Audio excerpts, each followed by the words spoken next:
Travel to Taft High School to take on the Toreadors. I'm Jeff Kurtz alongside Derek Belch. And Derek, as we look at tonight's ball game, 2 1-3 teams that at the moment are heading in different directions. Saugus started out with a win at the beginning of the year, but then have lost 3 straight, and turnovers, according to head coach Jason Bourne, have been their big bugaboo. Meanwhile, Taft started out the year rough, losing their first 3, but a nice win last week against Southgate. But Coach Rizzo, Chris Rizzo for Taft, also emphasizing the Toreadors have been struggling with turnovers as well. Right, and I, like you just said, Jeff, I know they're both coming off of a different result, but really, I think we are seeing 2 very similar football teams. The turnovers have plagued both teams, not only turnovers, but just other self-inflicted wounds, drop passes, missed assignments. Both coaches before the game emphasized to us they don't even care about the win or the loss tonight. They just want to see better football. And I think tonight we're hopefully going to see that, because at 1-3 with similar results, a couple blowout losses and a close win, I think we have 2 very similar football teams here tonight. So hopefully we'll get a better game than the way they've played thus far this season. Saugus started the year with a win against Calabasas. They took a 3-point win over Calabasas, 18-15. Then had a 7-point loss to Simi Valley, a 20-point loss on the road at Buena, and then at home a 3-point loss. So 2 of those losses, 7 points or less. And you could see how big of a role turnovers played in those 2 particular games. Right, exactly. Well, each team actually has been averaging over 3 turnovers per game. In Taft's case, it's 4.5 turnovers per game this season. And to talk about the margins of defeat, on the other side, Taft was blown out by Crespi 43-7 in the opener. They lost to Gardena only by 1, 27-26. Got killed by Notre Dame 56-0, and then beat a 3-0 Southeast team 26-22 last weekend. So, Taft is kind of feeling a little better about themselves. I would say on the strength of schedule end, Taft probably has the advantage. Crespi and Notre Dame are both very, very good teams, both ranked in the top 25 for the entire L.A. County. And on the flip side, Saugus has definitely not played as strong a teams, but they've been in closer games. So this one could go either way tonight. Coach Chris Rizzo for Taft telling us before the game that they're kind of a mix, a blend. Actually, he said a nice blend this year of seniors who are returning and then some underclassmen who are freshmen playing in their first year who actually made all-league, now sophomores, and really filling a vital role for Taft. Yeah, last year Taft only had 7 guys with varsity experience. They played several freshmen, several sophomores. They have a returning all-league player who was only a sophomore last year. So Taft certainly has guys that have made improvement since their first varsity action last year, and hopefully they can keep improving headed into tonight. On the other side, Saugus kind of in a similar situation. Pretty young team as a whole, not necessarily from an age standpoint. They do have several seniors on the roster, but just experience. Their quarterback, is only a sophomore. He's thrown 4 picks already this year. So, again, I think we have a 2 teams that are matched up very similar, not only in record, both at 1-3, but also with the experience and just the fact that they've both made a lot of mistakes coming into the night, and hopefully they can get those corrected tonight. Well, one of the big playmakers for Taft's defense has been Eddie Narvaez, who has 3 interceptions so far this season and 1 kick return for a touchdown. A couple others that he almost broke. He's getting some looks from New Mexico State. Meanwhile, offensively, starting quarterback Anton Hayward is guiding the Taft offense. But Nashawn Baldwin, their tailback, has really been an explosive player for them, who got his significance got mitigated a little bit against Crespi and Notre Dame, obviously 2 very good programs, but against Southeast and against Gardena, he had some big games. Yeah, and he was hurt actually earlier in the year. Started out, didn't have his best game against Crespi, did play. I think he missed the Notre Dame game and then came back last week against Southeast. So he's back. Coach Rizzo telling us before the game that he's feeling good. A lot of his other offensive players are feeling good. On the flip side, for Saugus, keep an eye on the quarterback, Chris Hamilton. Like I said, he's a sophomore. Comes into the season, he's completed 39 of 89 passes, 539 yards, 2 touchdowns. Like I said before, the 4 picks. So he's definitely a guy who will have a lot to say with how successful this Saugus offense is tonight. Saugus on the field right now has just won the coin toss, and they will receive to begin the game. Saugus wearing the white jerseys with the silver helmets, the blue pants, the blue numbers for the Centurions. They will be going left to right. Taft in the home red with the gold helmets, gold numbers, gold pants. They are going right to left. And, Jeff, one thing just to keep an eye on, this Taft team, and I'm sure we'll talk about this later in the game as I have my list here of notable Taft alumnus to go through. But this Taft team very, very proud football tradition here. They've been ranked in the top 25 either at the beginning or at some point, the beginning or the end of the year, every year from 2004 to 2010. Last year they were not, going 4-7. They did go 3-2 in league. Saugus, on the other hand, last year went 7-4, 4-1 in league, shared their league title. They were co-champions. So Saugus certainly does have a little more experience when it comes to knowing how to win. Taft, we don't know if they have that yet. They do play a very difficult schedule every year, but if this game gets close in the fourth quarter, that's certainly something to keep an eye on. Jordan Descalo is going to be kicking off for Taft, one of the top kickers in the state, getting some looks from Utah, wearing number 17. He'll be kicking off. Too deep to receive for Saugus, standing right around the goal line. One in particular, Krishawn Pierce, a guy to keep an eye on. He is standing to our left as Descalo faces Saugus, and our officials just having a little conference out in your midfield to get things all set up and ready to go and make sure they're all on the same page. And we're just about ready to kick off here on a beautiful evening in Woodland Hills. A few clouds in the sky, but it was warm all day and it settled in nicely. Though one thing we'll keep an eye on as well is hydration for these players. It's unusually warm this late in the year, and we'll make sure that, keep an eye on and see how much cramping issues we have as the game goes along here for some of these athletes. It's been warm for a good month straight in Southern California, definitely warmer than average. So all these players should be in pretty good condition, having to go through training camp and the first part of their season battling the heat. And just a reminder to all of our fans who may not be aware, if the ball goes in the end zone on a kickoff in high school football, it is a touchback. Descalo getting ready to kick. And he's got quite a leg. And at the high school level, as Derek just alluded to, it's a pretty good weapon when you've got a kicker who can routinely put the ball in the end zone for touchbacks and force the opponent to go 80 yards every time they're receiving a kick. We'll see what Descalo elects to do here. Fifth game of the season coming up for both of these teams, each 1-3 coming into the ball game tonight. Descalo puts it into the air and deep, and this is going to sail well over everybody's head and actually clears the football field entirely out of the back of the end zone, and Saugus will start out their own 20. That wasn't even close, Jeff. That almost went through the uprights. It might be a lonely night for Krishawn Pierce when he goes back to receive kicks. We might be seeing the Taft kickoff team do push-ups instead of run down the field, because I have a feeling with Descalo it's going in the end zone every time. And Descalo, like you said, he's being recruited by Utah. He's received a scholarship offer. He was one of Chris Saylor's top-rated kickers and punters, so that's a very good weapon for Taft. Mark Langford is going to start out at quarterback as Chris Hamilton. It looks like he is on the sideline in jeans tonight, so he won't be playing with an injury. Langford is going to be running the spread offense. He's going to keep it on first down. Big gain. He's going to get another first down and hustle out of bounds just short of the 40-yard line. Nice job by Langford, who also a sophomore at 5'9", 155 pounds. His first carry, net 17. And he'll bring up first down and 10 from the 37-yard line of Saugus. And Saugus is going to go no huddle here, so something to keep an eye on throughout the evening. They are going to look to the sideline to get the play, but it looks like they're going to try to move pretty quickly. Langford with a back to his right, two receivers to the far side, one to the near side. And on first down, he's going to give it to his tailback, but a nice job getting into the backfield and making the tackle. Taft gets in there and stopped quickly is Vincent Gerardo. And, Jeff, we were not told before the game that Langford would be the starter. Langford does have playing experience. He comes into the game 15 of 29 passing, 140 yards, one touchdown, 2 interceptions. When Hamilton was a starter, he had 60 carries also as the quarterback. So look for Langford to do a lot of running tonight as well. Loss of 5 on first down, 2nd and 15 after that tackle by Maurice Lewis, who's wearing number 7 tonight instead of his usual 31. Here's a pass, pops into the air, and picked off by Taft.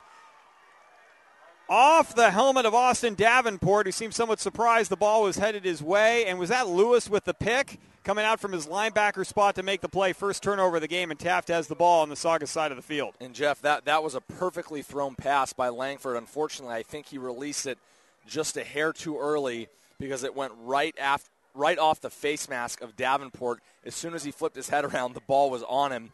And unfortunately for Taft, the ball bounced up in the air with perfect hang time for the corner to come underneath and get it, the linebacker, excuse me. And now Anton Hayward in at quarterback for Taft as the Toreadors take over on their own 35-yard line. On first down, handoff up the middle, big running room inside the 20, the 10, and a touchdown right out of the gate for Taft. Well, that is exactly the start that Coach Rizzo wanted for his football team. He talked before with us in the pregame about managing the turnover differential. He said if any team at any level, when they win the turnover battle, they usually win the game about 90% of the time. On the other side, Coach Bourne for Saugus, exactly, Jeff, what he didn't want to see, a turnover right off the bat when he said that's the number one thing that he was preaching to his guys all week. Unfortunately, it was kind of a freak play for Saugus, but Taft certainly on that just delayed handoff. That's what the doctor ordered to start off the game. Forrest Carter, a 35-yard touchdown run on Taft's first offensive play of the game. Descalo, an easy extra point. And just 51 seconds into this, folks, Taft capitalizes on the Saugus turnover, and they lead it 7-0. Let's keep it right here, Derek, as we look at these first 51 seconds. Eventful, to say the least. Langford, a nice run on Saugus' first play, but then a loss of 5 yards, an interception. Taft capitalizes in one play. Yeah, well, unfortunately, if I'm Coach Bourne, I can't get too mad at my guys because the interception was a freak play. Right off the face mask, didn't bounce forward, it bounced straight up. You can get mad at your defense, certainly, for giving up a 40-yard run on the first play of the game that results in a touchdown. But offensively, you have the nice run.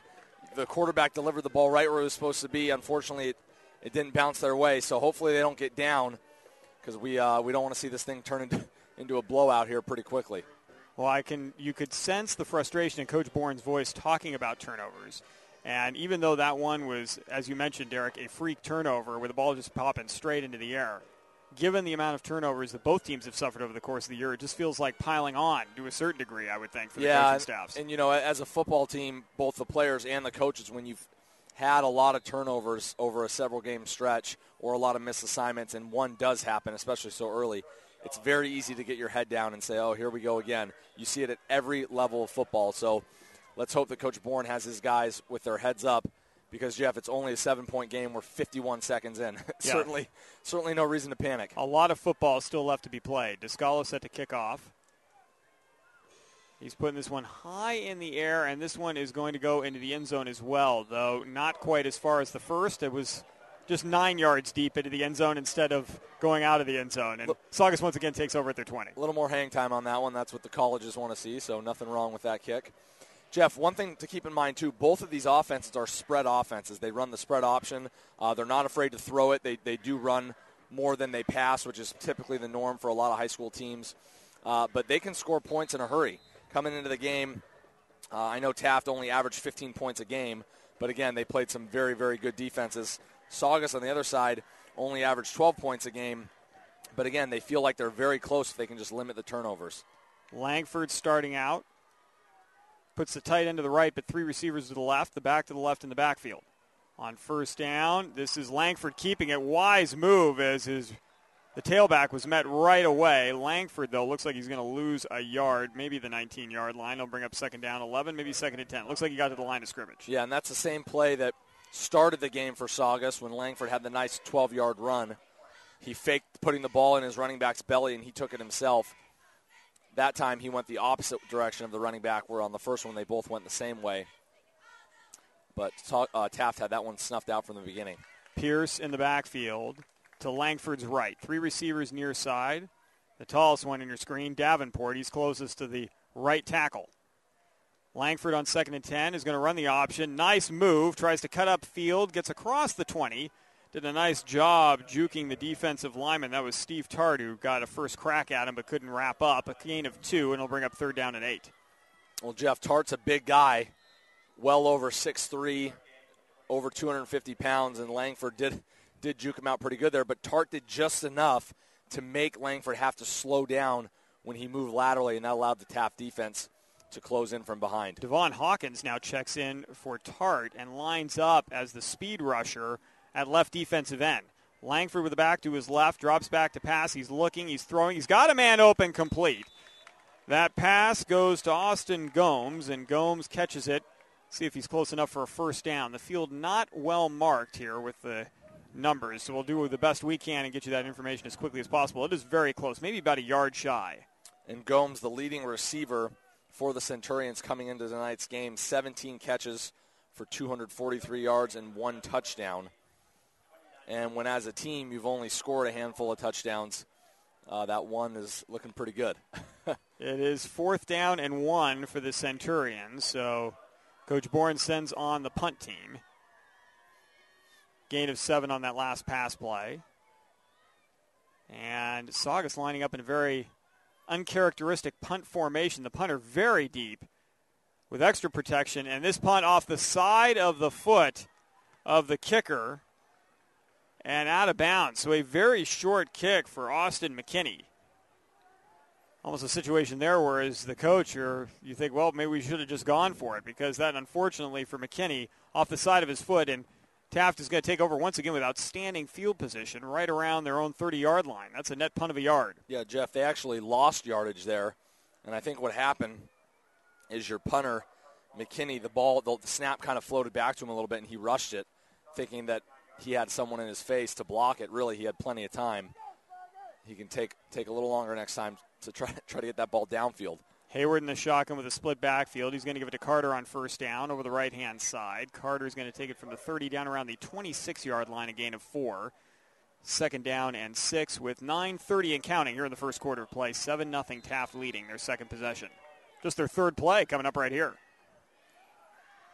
3 in the backfield. It's a crowded backfield when you put Hayward in there as well. They're running the option. Hayward's going to keep it. Get across the line of scrimmage inside the 25 before he's wrapped up. 3rd down coming up. And, Jeff, the first thing you notice between these two teams is there's definitely a size differential between Taft and Saugus. Taft has a lot more big bodies. Unfortunately, we don't have the roster with height and weight, but you can just tell Taft is certainly a bigger team.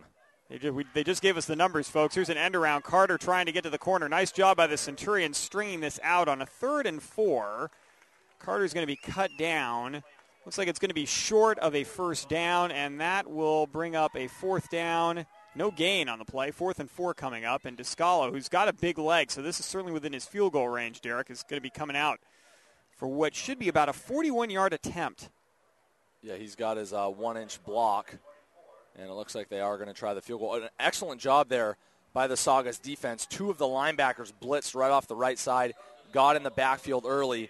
That made the running back Carter have to go very, very wide, and he just couldn't turn it upfield before the rest of the defense closed in on him. 42-yard field goal opportunity for Jordan Descalo from the left hash.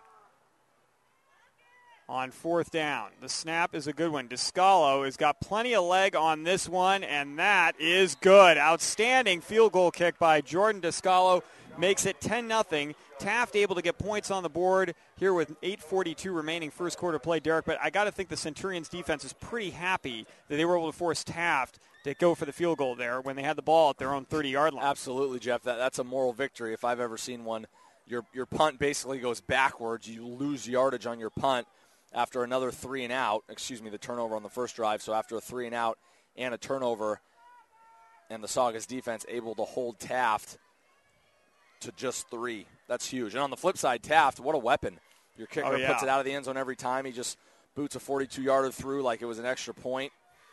That would have been good from 50. Absolutely. Easily. Well, there's a lot of high school teams that would go for it on 4th and 6 with a 42-yard kick. Probably with a 22-yard kick they would go for it. So to be able to have a kicker like Descalo who can put points on the board for you, that's something that a lot of teams do not have at this level. At the college level, a lot of teams don't have that. Yeah, kicking tends to become an adventure until you get to the pro ranks where they're really proficient. I mean, it's amazing, folks. When you watch the kicking in the NFL Weekly and a guy misses a 40-yarder and you think, boy, that's a chip shot, you got to realize the uprights are a little bit tighter, the pressure is a little bit higher, and yet those guys make them more times than not. Here's another great kick by Descalo that's going to go through the back of the end zone. And once again, Saugus for the 3rd straight time starting at their 20. And again, I cannot emphasize enough, when you have to go 80 yards just about every single time your opponent kicks off, that makes for a long evening for your offense. Absolutely. Going back to the field goal conversation, Jeff, the NFL average right now, I believe, is like 94.6%. So it's crazy. That's phenomenal. Yeah, there have only been a handful of misses this year throughout the entire NFL. And, the percentages just go up the higher you go from high school to college to the NFL. But I think that the college average is something like 70, and the NFL average is, literally 25 points higher. That makes a big difference. That shows you the gap. But I can tell you, just in watching high school football in the Southland and actually across California over the last 10 years, Derek, the kicking game is one of the most dramatic pieces of improvement I've seen from over the course of the last 10 years. It is really, there are a number of good kickers coming out of California every single year now with the number of kicking camps that are available for youngsters. Here is Saugus taking over again, their third possession of the football game. Langford back there in the shotgun. Taft showing blitz up the middle. Langford play action and now running a little bit, running for his life, running out of room. He's going to be sacked back in his own end, close to the 10-yard line. Nice job by the Taft defense getting in there and applying pressure on the quarterback. And, Jeff, 7 Toreadors in on the sack on that play. Can you divide a sack up in 7 ways? I don't know. Led by number 1, Denavian Clay. And that on that play, Langford just had nowhere to go. He tried to throw the ball away, but unfortunately he wasn't outside the pocket. There were no receivers in the area, so he just ran backwards and took a sack. 2nd down and 20. Langford going to keep it on the ground this time. It's going to go to his running back, maybe the line of scrimmage. And that is it. And I'll bring up 3rd down for the Centurions. Well, yeah, it's a great job by Taft on that pass rush, Derek, sticking with their lane. So Langford couldn't get outside the pocket, and he's a very mobile quarterback. Yeah, he's definitely quick at only 5'9", 155 pounds. And Taft right now is getting excellent push up front from the big guy, number 78, Marco Montez. He led the way on that last stop on the inside draw, and I think Saugus is going to have to mix it up a little bit here. So far it's just been inside draws and quarterback keeps. Actually, that's Lawrence Moss, who actually switched with the injured Montez, who normally wears 78. Yep, sorry about that. That's all right. No, Moss typically wears 79, but for his injured teammate wearing 78 tonight. Here's a receiver end around, but Langford's going to keep it as Taft smelled that one out pretty well.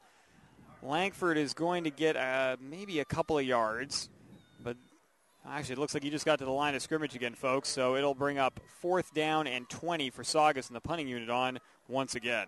And, Jeff, when you're a special teams coach after what happened on the last 4th down play, and now you have to kick on 4th and 20 from your own 10-yard line, you are pretty nervous. So let's see how this punt goes after what happened on the last play. Centurions spread it out. They've got 3 to either side, the center by himself, and then 3 back and max protect as McKinney on to punt.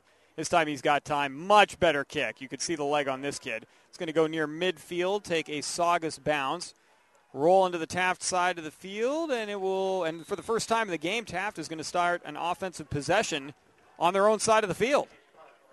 That ball is going to roll dead at the 43-yard line. Outstanding punt by McKinney, and he did a great job bouncing back, and you could tell Derek took his time. Yes, he did, and I don't know if his coaches told him, hey, you don't need to rush it after the last one, but he took 2 full steps punting that ball, hit a beautiful punt that went 40 yards on the fly and then rolled another 6.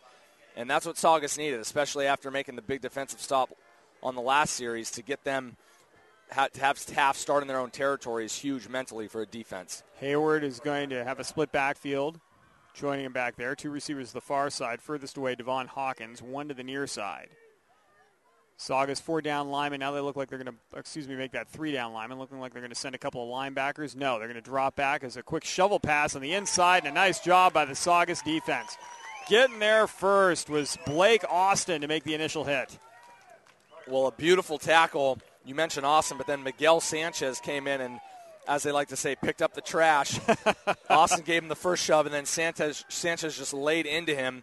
And that was a little shovel pass on the inside that kind of worked like a draw. A good play by the Saugus defense. Gain of 1, 2nd down, and 9.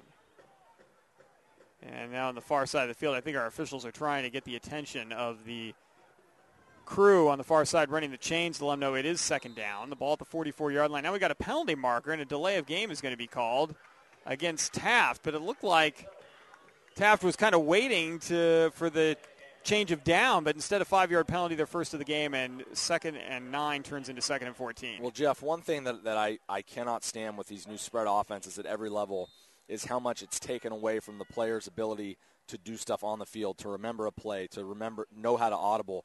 They just look to the sideline for everything. The coach calls all the plays. Saugus is doing it defensively as well. They're both sides are looking for plays, so that's what happened there. They were just waiting too long.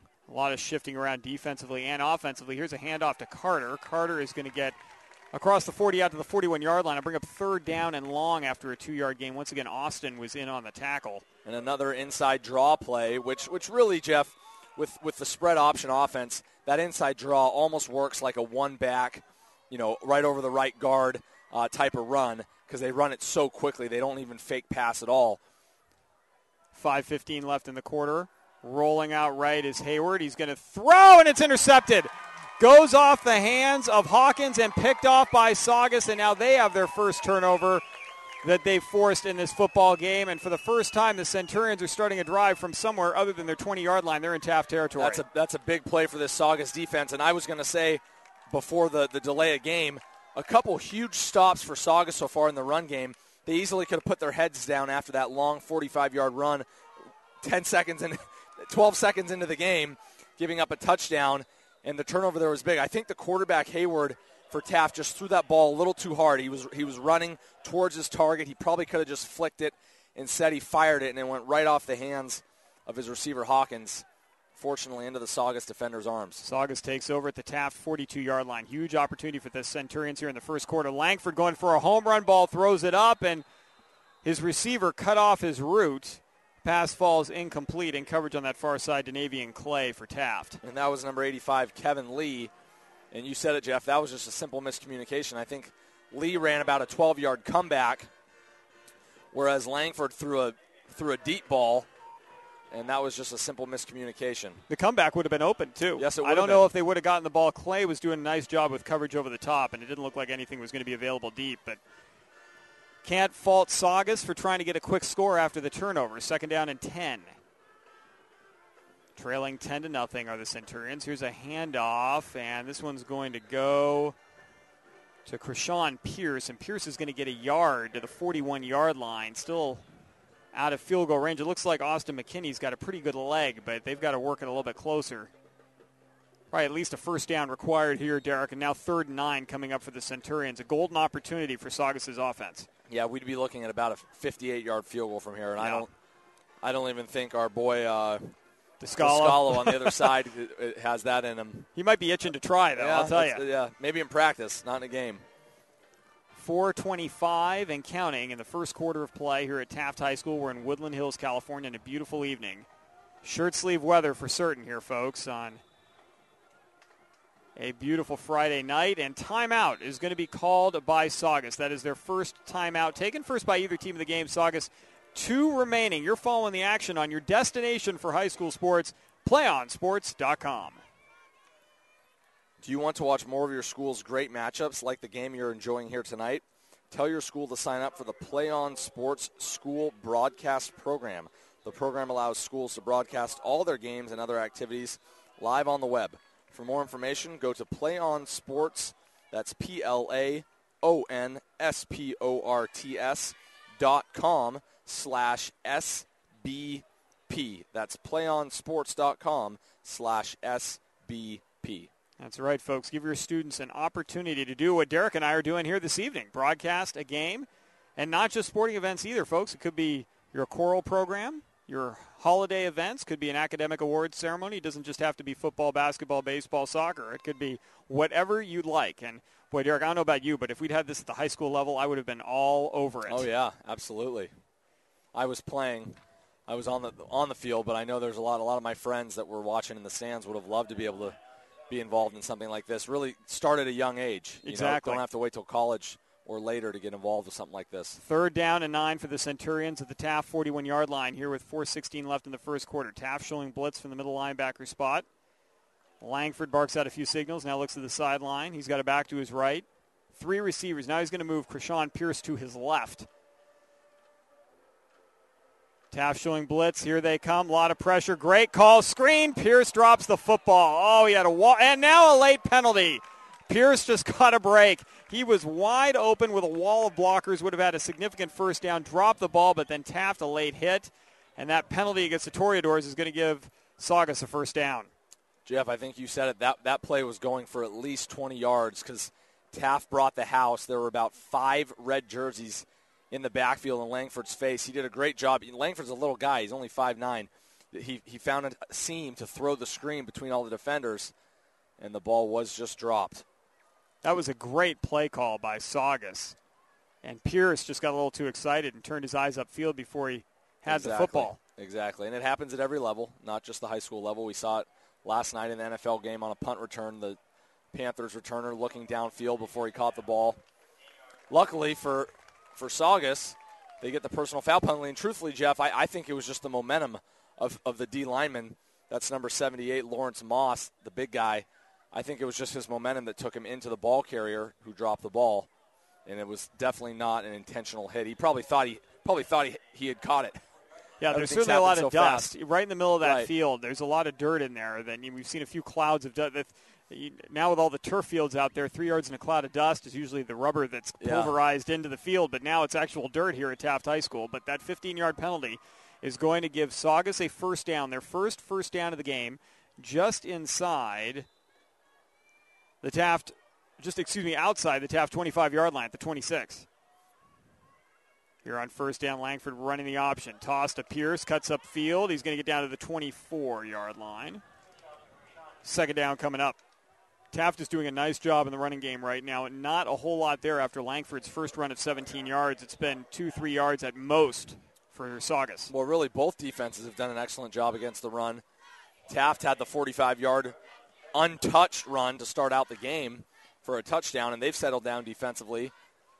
And, Jeff, if you just look at both teams, Taft is probably double the size of some of these Saugus players. So Saugus is really going to have to make sure they get on their blocks and do everything that they're coached to do to make holes here because they are physically overmatched up front. The original line of scrimmage was a 25-yard line after the penalty. Pierce got 1. Here's a wide receiver end around near side. Nice gain. That's going to take it inside the 20-yard line. Saugus in the red zone for the first time. Good carry on that one by John Russell on the receiver end around to the near side. And that's a good play call by Coach Bourne, mixing it up. They've done the quarterback keeper. They've done the inside draw to the running back. Bring your receiver around, make them think the draw is coming, and send it outside to him on the end around. A good play call there to pick up 4. Nearing the 3-minute mark of the first quarter. A gain of 5 will bring up third down and 4.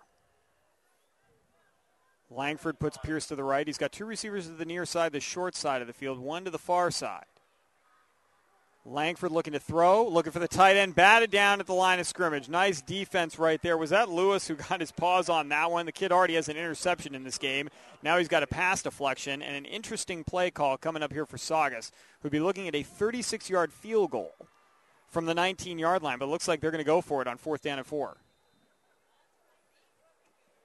Again, Jeff, just the size of Saugus across the board offensively is now on that play at the quarterback position being 5'9". Lewis is probably about 6'2", and all he had to do was he didn't even have to jump. He just stuck his arms up and batted that ball down. A great defensive play. Saugus looking to go for it. 4th down and 4. Langford looking to throw. He's got a man open, complete first down. Nice possession pass. Great job, Austin Gomes, coming back to the football.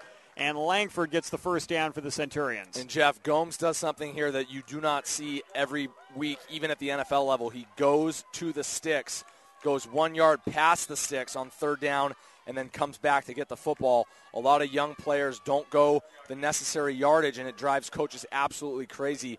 But a good job by Gomes. Right when he turned around, that ball was there, and they needed every inch of what he got. The ball now at the 13-yard line. A gain of 6 and a first down. 2:15 remaining first quarter. Langford with a fresh set of downs, gives to Pierce up the middle, who breaks through the initial line of scrimmage, takes it inside the 10 to the 9-yard line, a gain of 4. And that's a pretty good gain on first down. That's actually Saugus' best gain since the opening play of the game. Yeah, a nice little shifty run there by Pierce. Again, the Taft defensive front just having their way with Saugus. And Pierce did a nice job of just kind of sliding it to his left and then seeing daylight and getting north and south there to pick up 4. Langford puts Pierce to his left. 2nd down and 6. First down at the 3-yard line. Nice drive by Saugus here after the turnover that started at the 41. Here's a pass complete. Out of bounds at the 5-yard line. Pass is caught by John Russell. Tackle on the play, Abraham Thomas of Taft. And that's a gain of 4 more. It'll bring up third down and short. And, Jeff, it's pretty apparent that despite Langford's size and him being the backup quarterback, he's got a good arm. We've seen several throws now. Nice tight spirals, accurate. That was the same pass that where the interception happened on the opening drive, just a simple little 4-yard arrow route by his slot receiver. And nice job there to make sure they pick up a few. 3rd down and 2. Back to Langford's left. Handoff, that's Pierce. He's going to be hit. No, Langford kept it himself. What a great play. He trots around the left side for a touchdown. Well, Jeff, he fooled you. He fooled the cameraman. I can't see our feed, but he definitely fooled the entire Taft defense. I feel better now. He went untouched around the left corner, and what worked very well with that play is they've run probably that inside draw probably for half of their running plays so far tonight. They have done a couple keepers, but there were 4 Taft defenders on the supposed ball carrier, Pierce, and Langford was able to take it around the left edge. And now a 2-point conversion attempt, and we've got a penalty marker that flies in. Well, like I said, Derek, I feel better that I was not the only one fooled on that particular play, but I'll tell you what, Pierce sold that. I mean, that kid is ready. Any Fortune 500 companies out there need a salesman. Krishawn Pierce might be your guy because he sold that play incredibly well. False start on the 2-point conversion is going to move Saugus back to the 7-yard line. We'll see if they elect to go for 2 again or if they're going to bring their field goal kicker out. No, we're going to see Angie Weiner for the first time. Well, they did have the kicker out, Jeff, on the last play, but they did the swinging gate formation that is becoming increasingly popular at the college level. Definitely not in the NFL. And I think they just moved a little early on the attempted conversion. Langford the holder. Weiner's kick is up, and it's good. And Saugus, after struggling a bit early offensively, takes advantage of the Taft turnover and marches in 41 yards. Langford a 5-yard score, 10-7 is the score in this one. Taft leading a minute 26 to play in the first quarter. Well, Jeff, we talked about this with both coaches before the game and in the pregame between you and me. And turnovers, so crucial. Taft gets the big interception to open up the game. The next play offensively, they're in the end zone. Saugus gets the interception on 3rd down to start in Taft territory. 7-8 plays later, they're in the end zone. So you can see why both coaches stressed the importance of holding on to the football offensively because they matter. Both of these teams have been plagued by turnovers, and you can see why. Well, and you can even point to, Derek, that each team has scored off some kind of muff play. The shanked punt that netted 1 yard on Saugus' first punt attempt. Taft was able to get a field goal out of that as well, so almost constituted a turnover in essence, or a turnover on downs, given that the punt didn't go very far. So both teams capitalizing on the other's mistakes early. Still a minute 26 to play in the first quarter, and now Saugus set to kick off. This one is going to be returnable. Just across the 5-yard line. Now across the 20 come the Toreadors. 25, and then tackled out around the 28-yard line on the return. That was Abraham Thomas. And Taft has their worst field position of the first quarter, starting at the 28. Well, Jeff, I'm a little surprised that your number 88, Weiner, wasn't doing the kickoff because he sailed that extra point through. Beautiful height, perfect rotation. And there was a different kid kicking off. Yeah, that was Chase Madrigal who does the kickoffs, and Angie Weiner, she does the point afters. So nice job there as Taft with 4 receivers on first down handoff running right-hand side and getting across the 30 out near the 32-yard line is Nishawn Baldwin.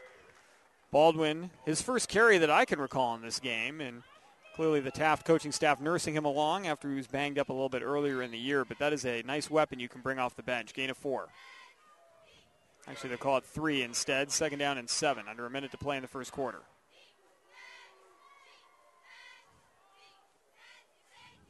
Hayward taking his time. He's got 3 receivers to the near side this time. 1 to the far side and a back to his right. Saugus shifts around defensively again with their corners. Hayward's going to throw. He's got a man open, pass complete.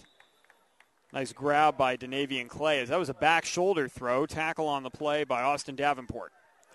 Jeff, one thing I'm very impressed with for this Saugus defense is how they didn't hang their head after that first play. They have continued to fly around and hit people to hold Taft to minimal yardage. And more unconventional formations. Here is Hayward, who's going to pick up the first down. He had a center, and then he spread everybody else out. And as long as you've got people on the line of scrimmage, you could do that. And that's a first down for Taft with 14 seconds left in the quarter. Now the officials will start the clock again. The ball across the 40 out to the 42-yard line. Well, that was one of the crazier formations I've seen in a while, Jeff. You said it, just the center, the quarterback and the running back, and all of the down linemen were out at wide receiver, almost on the sideline on each side.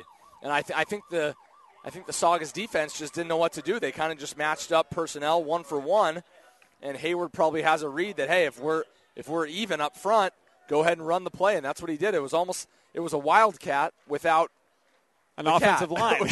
It was just wild.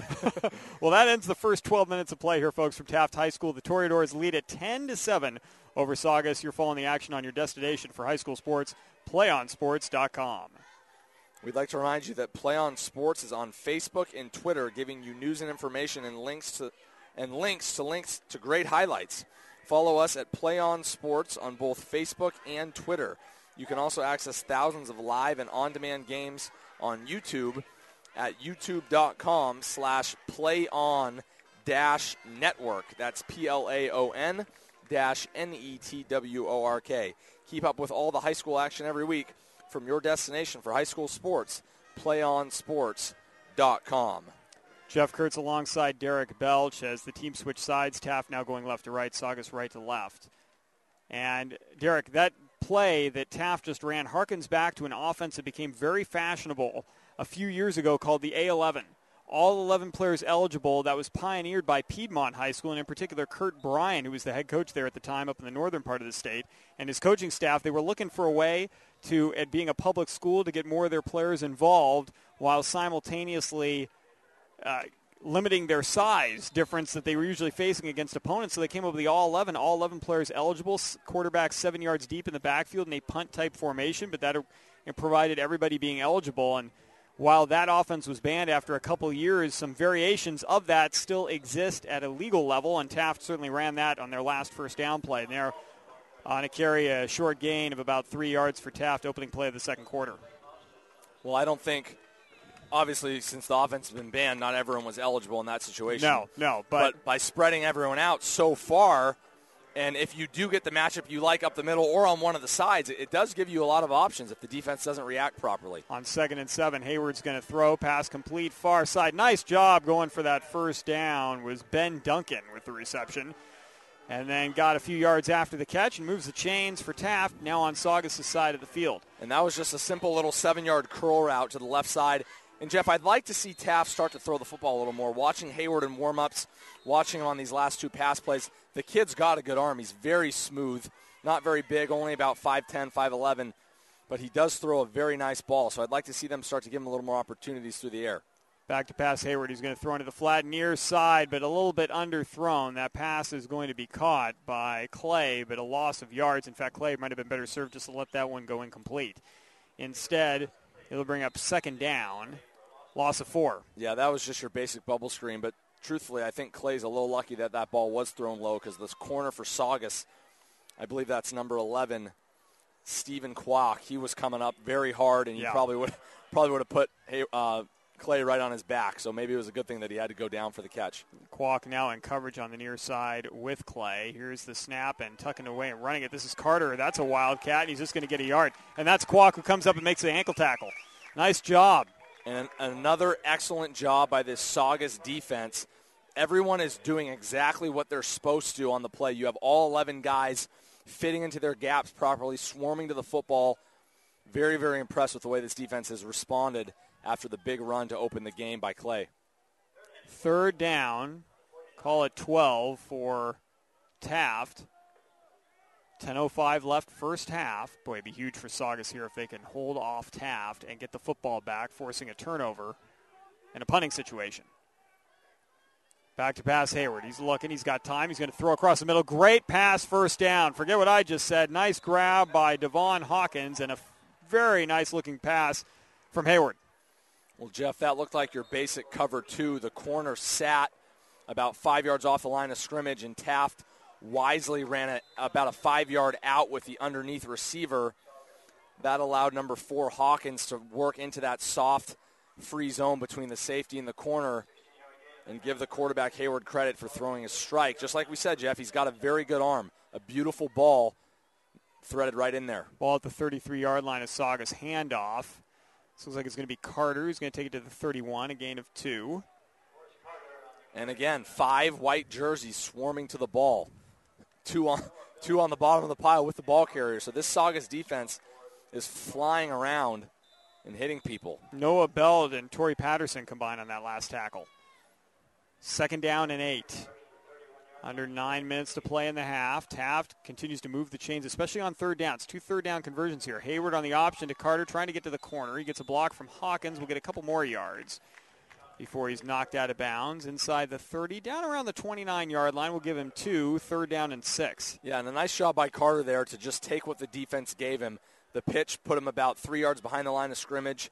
There were 2 white jerseys coming at him. He put his foot in the ground, went to the outside, and he was able to pick up 3. Well, another big 3rd down opportunity here for Taft. They've converted their last 2, both on pass plays. Keep an eye on Hayward, who's got Carter in the backfield to his right. 3 receivers to the wide side, the far side of the field. To the near side is Hawkins. Back to pass. Hayward's going to look left, throw left, and throw incomplete. Looking for Mizan Bright, but couldn't find him, and that'll bring up 4th down. Well, number 47, Zach Gregas, the linebacker for Saugus, was all over that play. Even if he had caught it, he would have been drugged down right away. The only difference would have been maybe about another 2 yards for a field goal attempt, but this is certainly within the range of Descalo. Yeah, he's 47 yards. Yeah, he's setting up for 47 yards. They may have to call a timeout here, though, as the field goal unit a little late getting on. Miguel Navarez is the holder. This is from the right hash. From 47 yards out, Descalo was already hit from 42. Saugus crowd trying to fire up the special teams unit. Here's the kick by Descalo. It has got the length. Yes! From 47 yards out.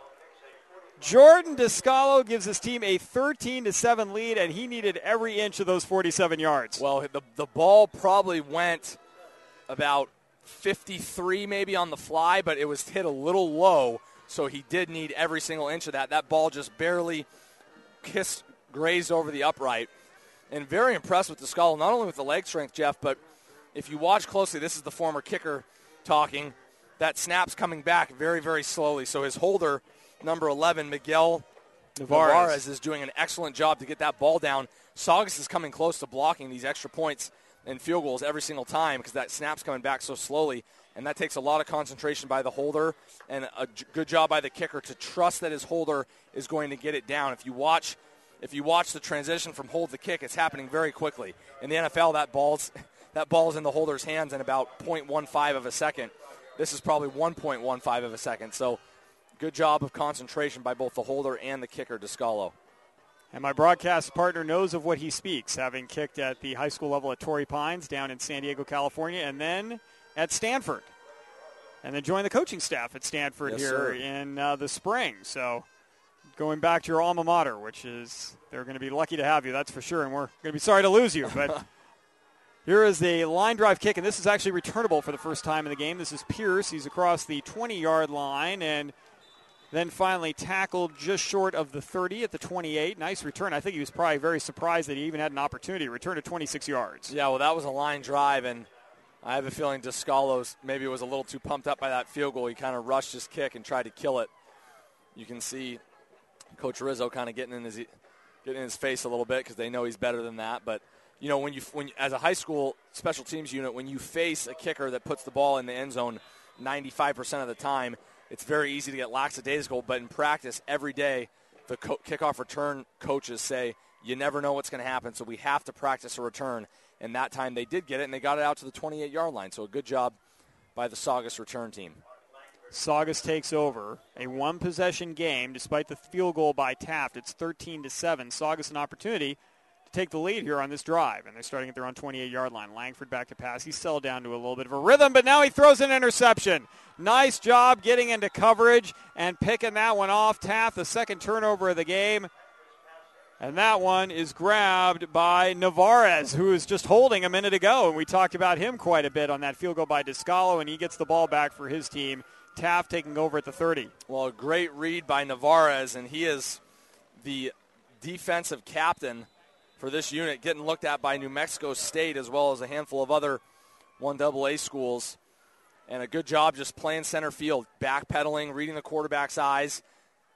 And the quarterback for Saugus Langford. I don't think he saw him because he threw that. I mean, it was almost a beautiful pass. Yeah. Right to the defender. Here is Hayward on first down, going to keep it himself, and he's going to take it. Fumble. The ball loose on the field, and a penalty marker. And Saugus says they've got the ball, and we'll see if this holds up. A turnover right back. Big play by the Centurions, but will it stand? They take over at the 24-yard line, maybe. Coming up with that football was Dakota Taylor.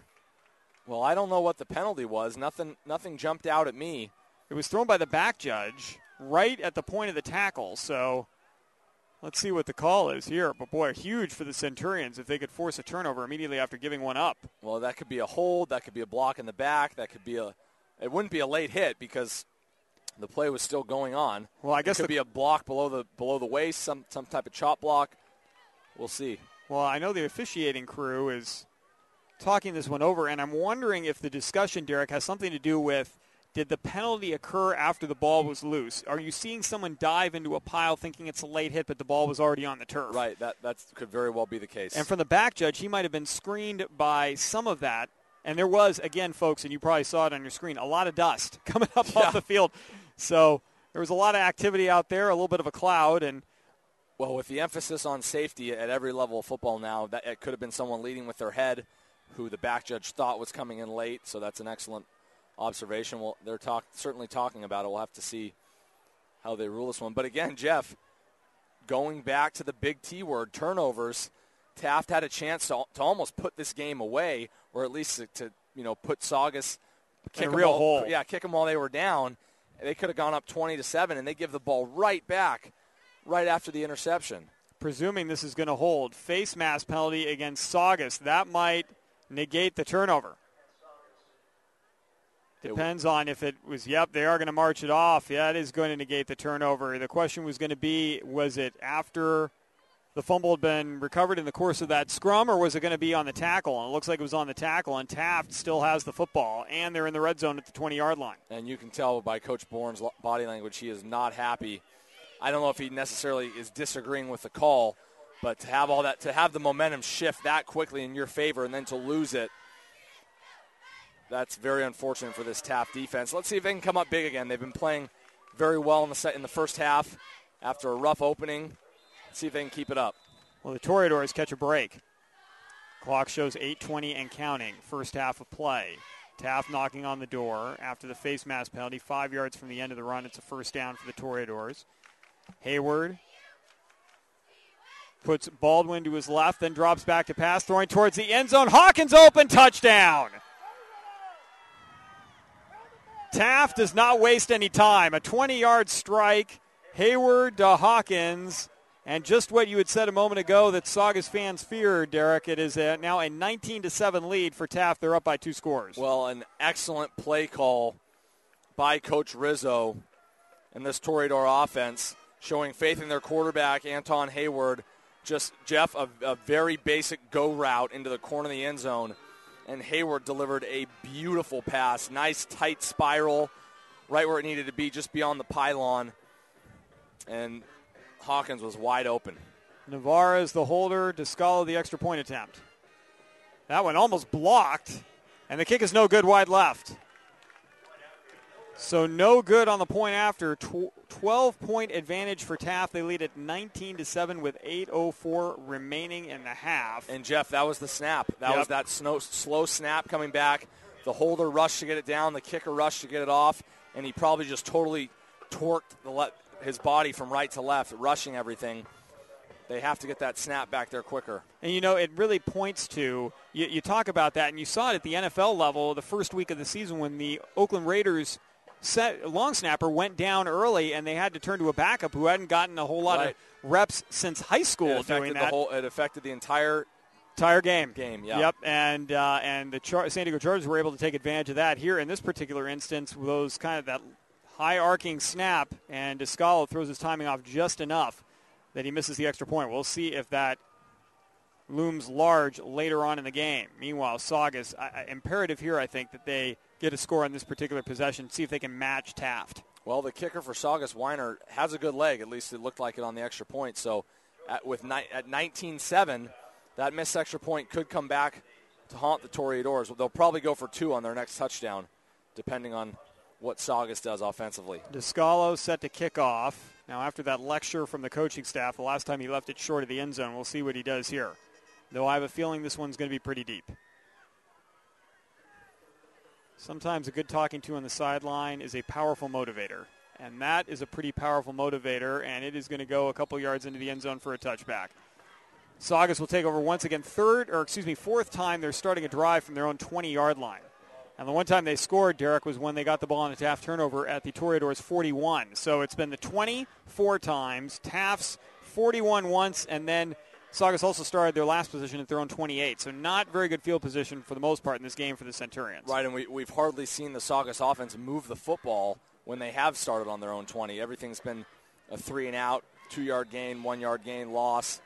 So looking down that field and seeing the end zone 80 yards away is probably having a mental effect on the offense. Langford's got a 3-receiver bunch on the far side, a back to his left and 1 receiver to the near side. Plenty of time left in the second quarter. Saugus still with 2 timeouts remaining. Taft has yet to use 1.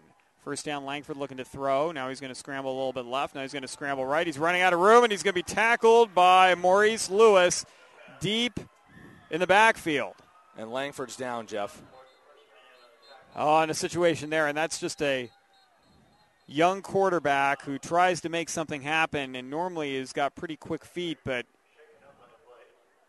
Lewis is pretty quick himself, and he's able to get the sack, and Langford now down, and already Saugus in a bit of a hole at the quarterback spot with Chris Hamilton not suiting up for tonight's game. And now Langford down on the field. The tackle was made at the 7-yard line, so it's a loss of 13, and it'll bring up second down and 23, and let's see who's starting to warm up here on the Saugus sideline. If anyone. I don't know who they go to. Who's the quarterback next? It looks like it's Austin Davenport, who's going to come on for at least one play. He's a junior, and at 6'3", he's got the height, but normally he lines up at tight end, but he's going to be pressed into service here for at least one play, depending on the situation with Mark Langford. Well, Langford looks like he might have got his legs trapped underneath him. Lewis is a good 5 or 6 inches taller than he is. So that was a pretty easy tackle, and he just landed right on top of him. If his leg was kind of caught up funny, he might have twisted an ankle or hurt his knee or something like that. So we'll hope for the best that it isn't a serious injury. 7:48 remaining in the half. Langford favoring that left leg, but boy, you said it. You talked about an ankle, and it kind of looks like one of those situations where something got twisted under there.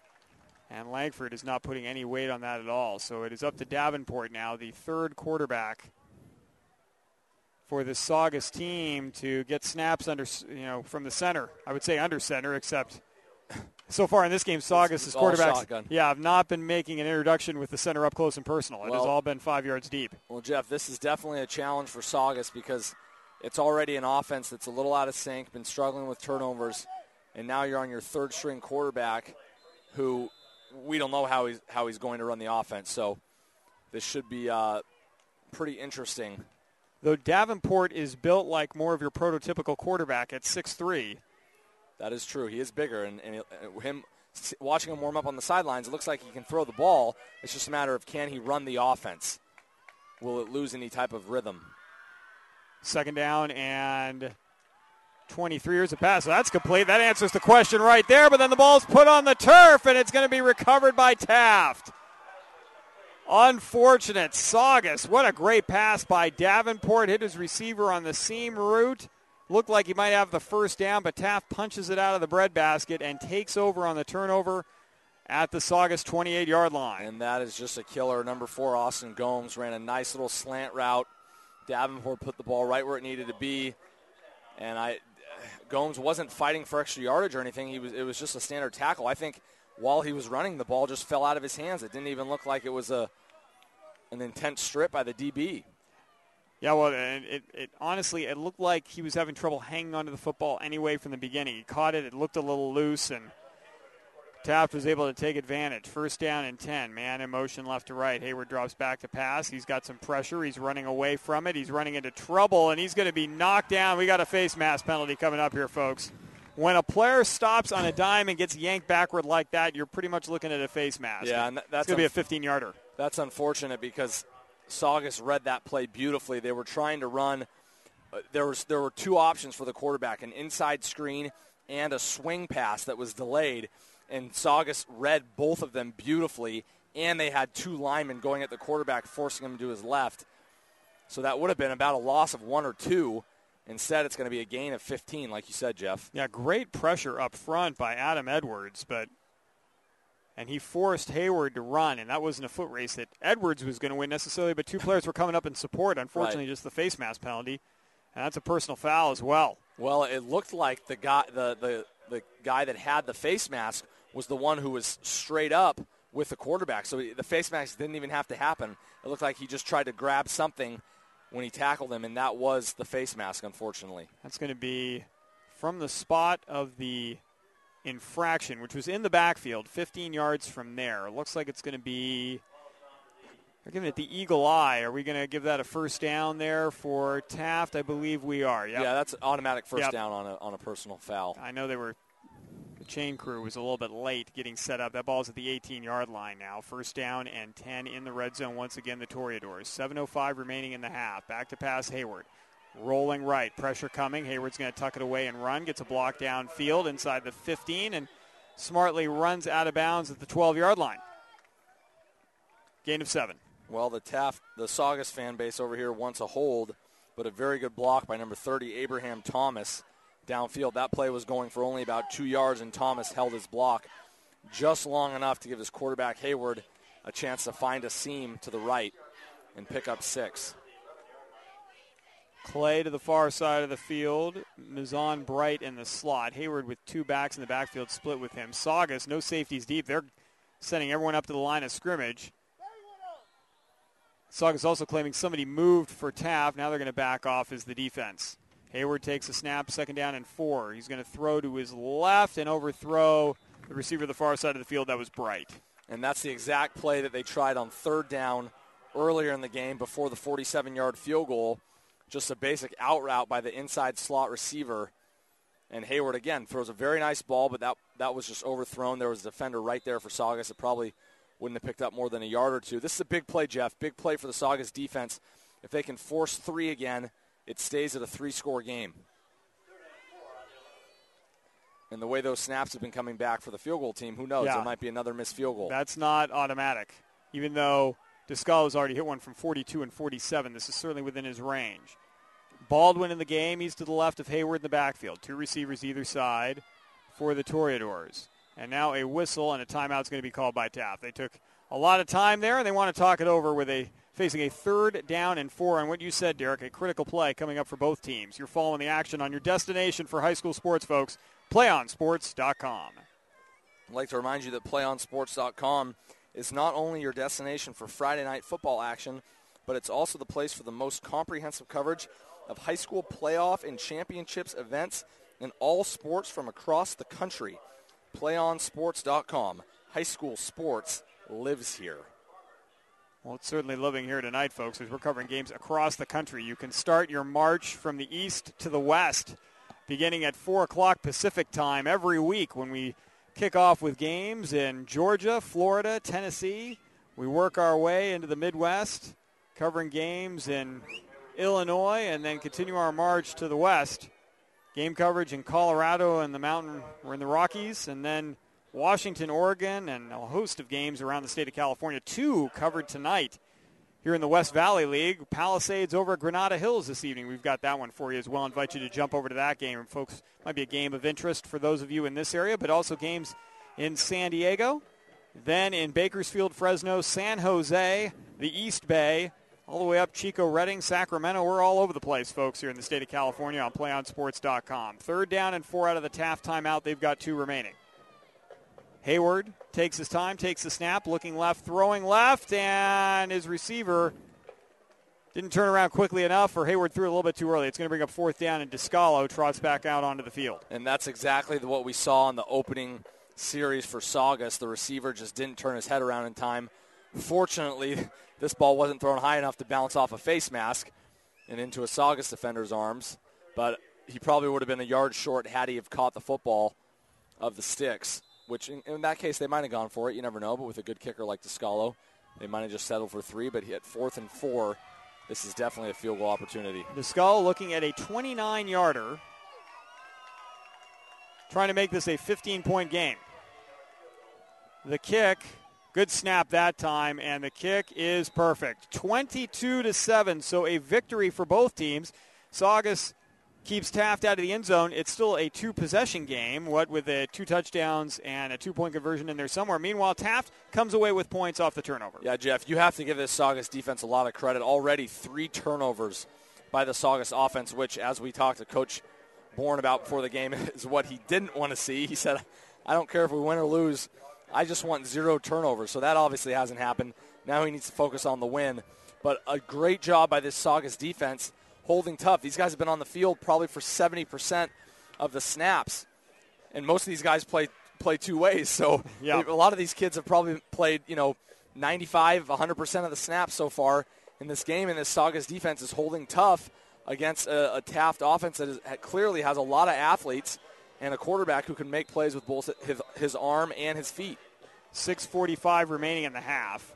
22-7 now our score. Austin Davenport continues his warm-up, having replaced the injured Mark Langford, who's sitting on a bench with a couple of the JV players, not looking too happy. His shoe off, on the left foot. And that seems to be the area of concern, but it does not look likely that he's coming back. So Davenport, who had a nice opening pass, but then on a fumble, the ball turned over, but he'll be back at quarterback. Descala puts this one in the air. It's headed in the direction of Gerardo. He's going to switch places with Pierce, who drops the football, picks it up, dodges one tackler.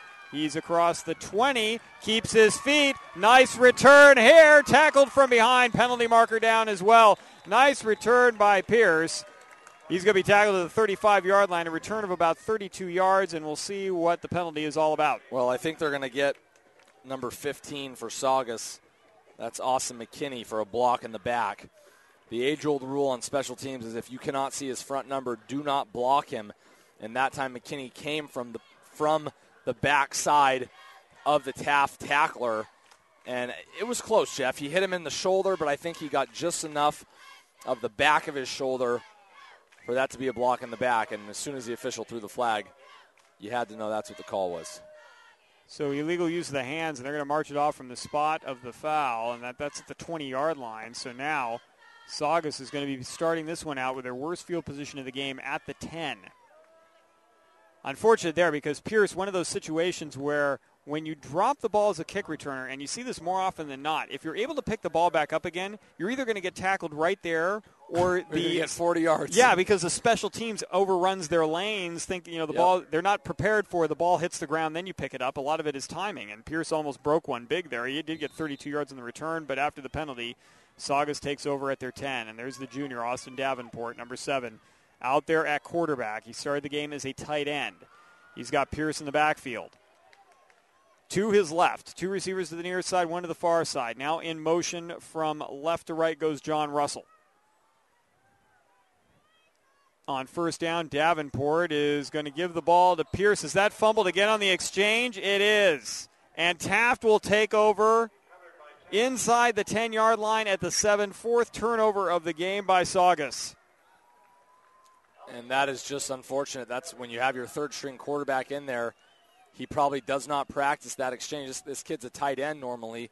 He's probably running pass routes when the quarterbacks are doing exchanges. And, Jeff, this isn't a basic handoff. This is requiring the quarterback to catch the snap and then put it in the belly of the running back on the draw. So that's a pretty complicated play for someone that doesn't do it, 50, 60, 70 times a day, getting the reps. And read the defense and then determine if you're going to yank the Yeah. ball out and keep it yourself or keep it with the running back. And they might be better served just going to a quick drop back shotgun pass that Davenport looks like he's more comfortable doing. Right. Well, it worked on his first snap. Unfortunately, the receiver fumbled the football. So 2 offensive plays for Saugus, 2 fumbles. And now 1st and goal for Taft. And here is a pass, and that is nicely defensed by Saugus. Once again, the Centurions defense doing a nice job. And that was intended for number 2, Mazon Bright. And actually, the quarterback, Hayward, put that ball the only place it could be, which was down and away from the Saugus defender. And Hayward has it. We can't say this enough, Jeff. Hayward has a very live arm. He does. That ball was honestly thrown a little too hard, given its placement for the receiver to go down and get it so quickly. I don't know if Hayward's also a pitcher on the baseball team, but if he can spot his locations like that, he would have hit the outside corner for a strike. Here is a late pitch, and breaking away to his right is Clay, heading back left, running out of room, and he is tackled. Nice job in pursuit by Miguel Sanchez, wrapping up Clay deep, and Clay almost making a play out of that one, trying to cutting back to the far side of the field, but Sanchez says, not on my watch. Well, number 15, McKinney, makes up for his block in the back with a beautiful read. Came straight up the field, was not fooled by the pitch, and he was all over the ball carrier, and that made him have to go back across the field to the left.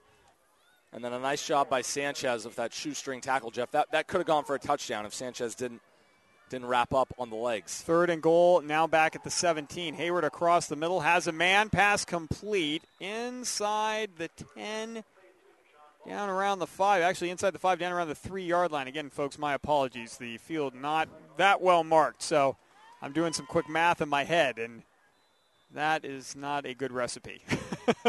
Ball at the 3, 4th and goal, and Taft is going to call a timeout and figure out what they want to do here. Now, obviously, Descalo, this is a chip shot for him. This is an extra point and would make the score 26-7. It would be a 3-possession game for Taft, but does Coach Rizzo say, well, we're going to go for a score here, get a touchdown. Worst case scenario, you don't get in, and Saugus takes over deep in their own end.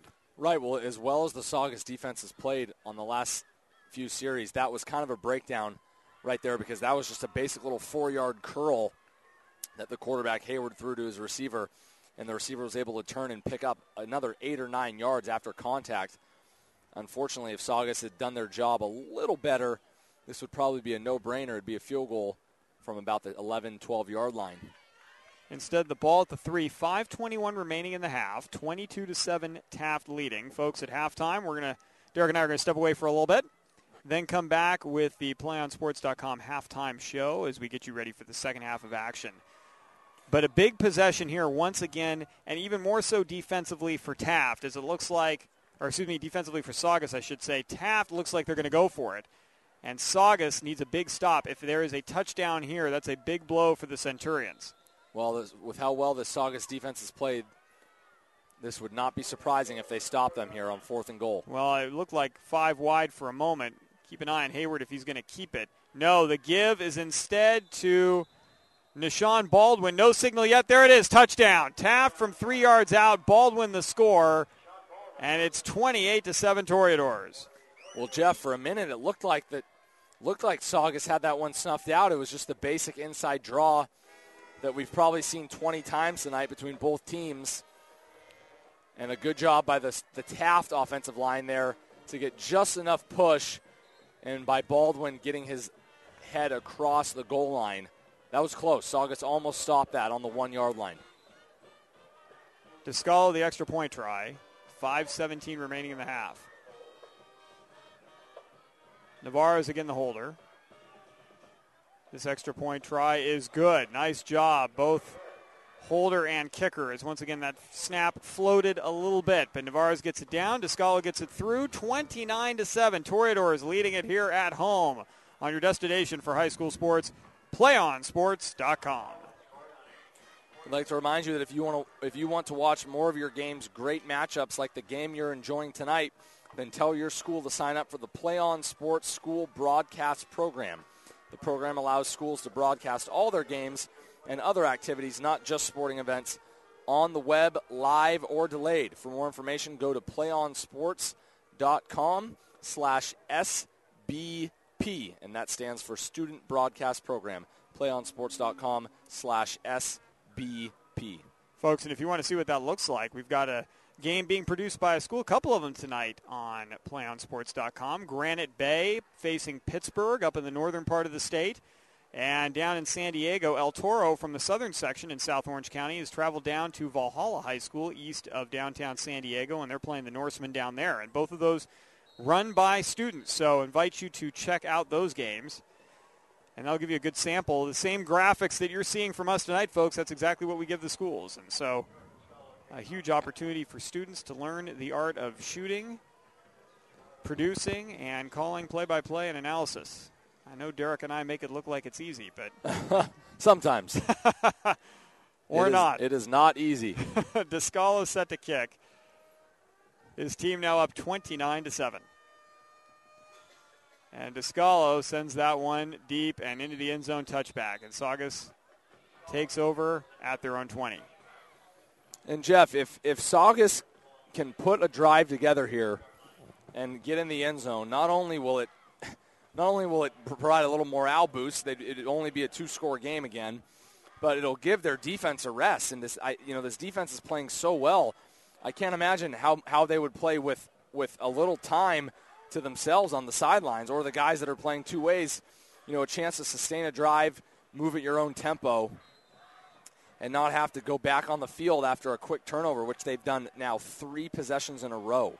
Davenport back out there at quarterback, and you might have to go a little bit more basic offensively, where you give Davenport the opportunity to just pass, or you're going to do a direct handoff to a running back as opposed to the read and react.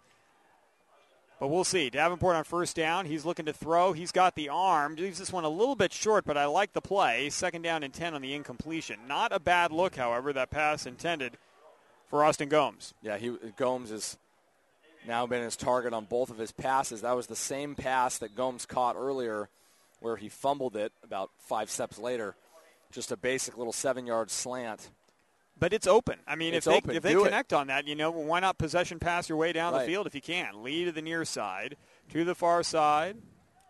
Now moving from right to left. In the backfield is Gerardo. Davenport looking to throw again. This time he completes it. There's that possession pass. It's going to give you about 8 yards. Out to the 28-yard line. Gomes the catch. Also lost his helmet on the play. And, Jeff, a new rule in high school football this year and college, and I believe the NFL as well. If your helmet comes off, you must come out for one play. It doesn't matter if you're totally fine. If your helmet comes off, you are off the field for the next play. Robert Avila replaces Gomes on an important 3rd and 2 for Saugus. Looking to move the chains here. 4:35 and counting. Saugus with 2 timeouts remaining in the half. This time it's a handoff trying to bounce to the outside. That is not going to be easily done against this swarming Taft defense. You either got to get it or you got to hit it outside quick, but if you try to cut it back like that, Taft is going to beat you to the corner. Well, Jeff, I would have liked to see maybe a quarterback draw there. They only needed 2 yards. Davenport is tall. Yeah, he's tall. He's a big kid. It's pretty obvious that his rhythm just isn't there, and that's no disrespect to him. When you're running a spread offense, it requires so much on timing and rhythm. Your quarterback, your center, your running back, they all have to be on the same page. They all have to get a lot of reps together. And it's obvious when you're playing your 3rd-string quarterback and your 2nd-team running back, that probably doesn't happen every day. Loss of 3, 4th and 5. McKinney on to punt. He's going to get this one away. Nice kick. Taft is going to let it go. It takes a Saugus bounce, out of bounds. Inside the 40, right around the 38, 37-yard line of the Toreadors, Taft will take over. They've got 3:35 remaining in the half. They've got 2 timeouts. They get the ball to begin the second half of play. So why not take some shots down the field, I suppose, if you're Taft? Plenty of time. Yeah, well, the silver lining for Saugus here is that they were actually on the field. The offense was on the field longer than they have been for the last 3 series. No turnover. Took about 2 minutes off the clock, so hopefully the Saugus defense got a little breather and can continue their good play. Now it's Hayward again. From his own 37-yard line, he does a little Statue of Liberty play, and the give to Baldwin, who's trying to bounce it to the outside. Nice stutter step and go. He's got the first down. He's in Saugus territory. He's knocked out of bounds around the 40-yard line, and then 2 penalty markers fly in at the end of it. Great fake by Hayward, who faked like he was passing to the right and deceptively handed the ball off to Baldwin with his left. Yeah, and that was kind of an underneath Statue of Liberty play. He went for the throw with his right hand and just stuck his left hand with the ball right underneath that right arm, kind of hit it from the defense. But give Baldwin a lot of credit there for the run. Wasn't very much room. It wasn't like there was a huge hole. He kicked that thing outside, took it straight towards the sidelines, picked up about 11, and now they're going to get 15 more for the late hit. Looks like that is going to be the call, and 15 yards marched off on top of it from the end of the run at about the 41-yard line. So they're going to put this one at the 26. Maybe the 27 is what they're going to say. Yeah, so the ball was taken to the 42-yard line, and now Taft has it, the Saugus 27. Hayward from the shotgun. Here comes the blitz. Throw underneath, incomplete. Nice read by the Centurions. Pressure provided by Kwok. And then in coverage on the play, Miguel Sanchez. And it's second down and 10. And they were trying to set up the screen there.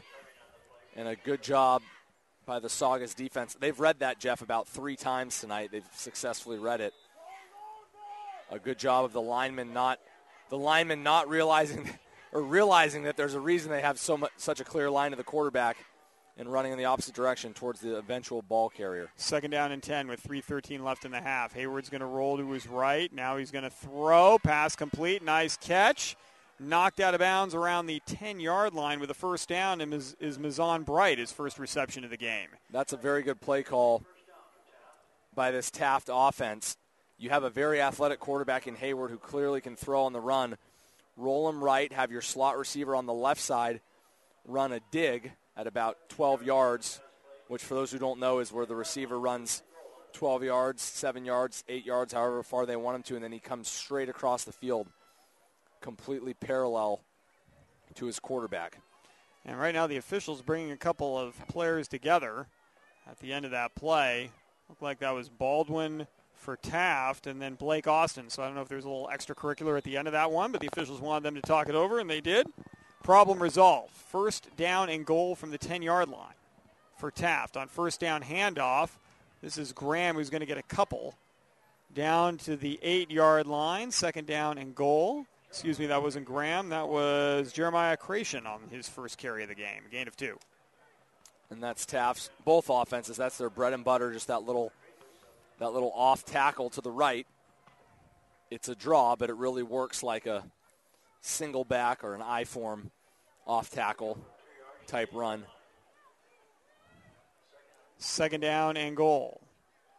Under 2:25 to play. Hayward's going to throw on the slant and a little bit behind and through the hands of Clay will bring up third down and goal. And he missed a throw there, Jeff, and he knows it. He had Clay wide open on the quick slant out of the slot, and he just threw it a little high and a little behind him.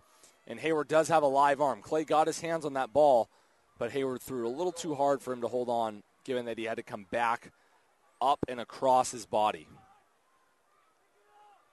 Hayward now has Carter back in the ball game. Carter's been a little quiet after that opening 35-yard touchdown scamper to begin the game for Taft. Here is Hayward now running for his life, heading for the corner. He's going to back up, see if he's got somebody open. He's got a lot of white shirts now in front of him. He's going down.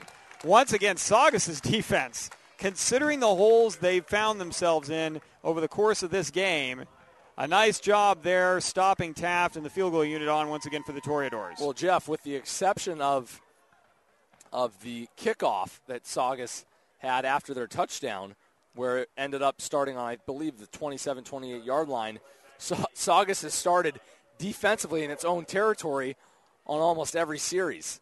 One punt went across the 50. Everything else has been 40, 30, 20, 10-yard line. So I know it says 29 points on the scoreboard, but this Saugus defense really playing their hearts out tonight. Unfortunately, they have another half to go, so they got to rest up at halftime. Descalo on for the extra point try from the left hash. And it looks like this one's going to be about a 27-yarder. A minute 15 and counting.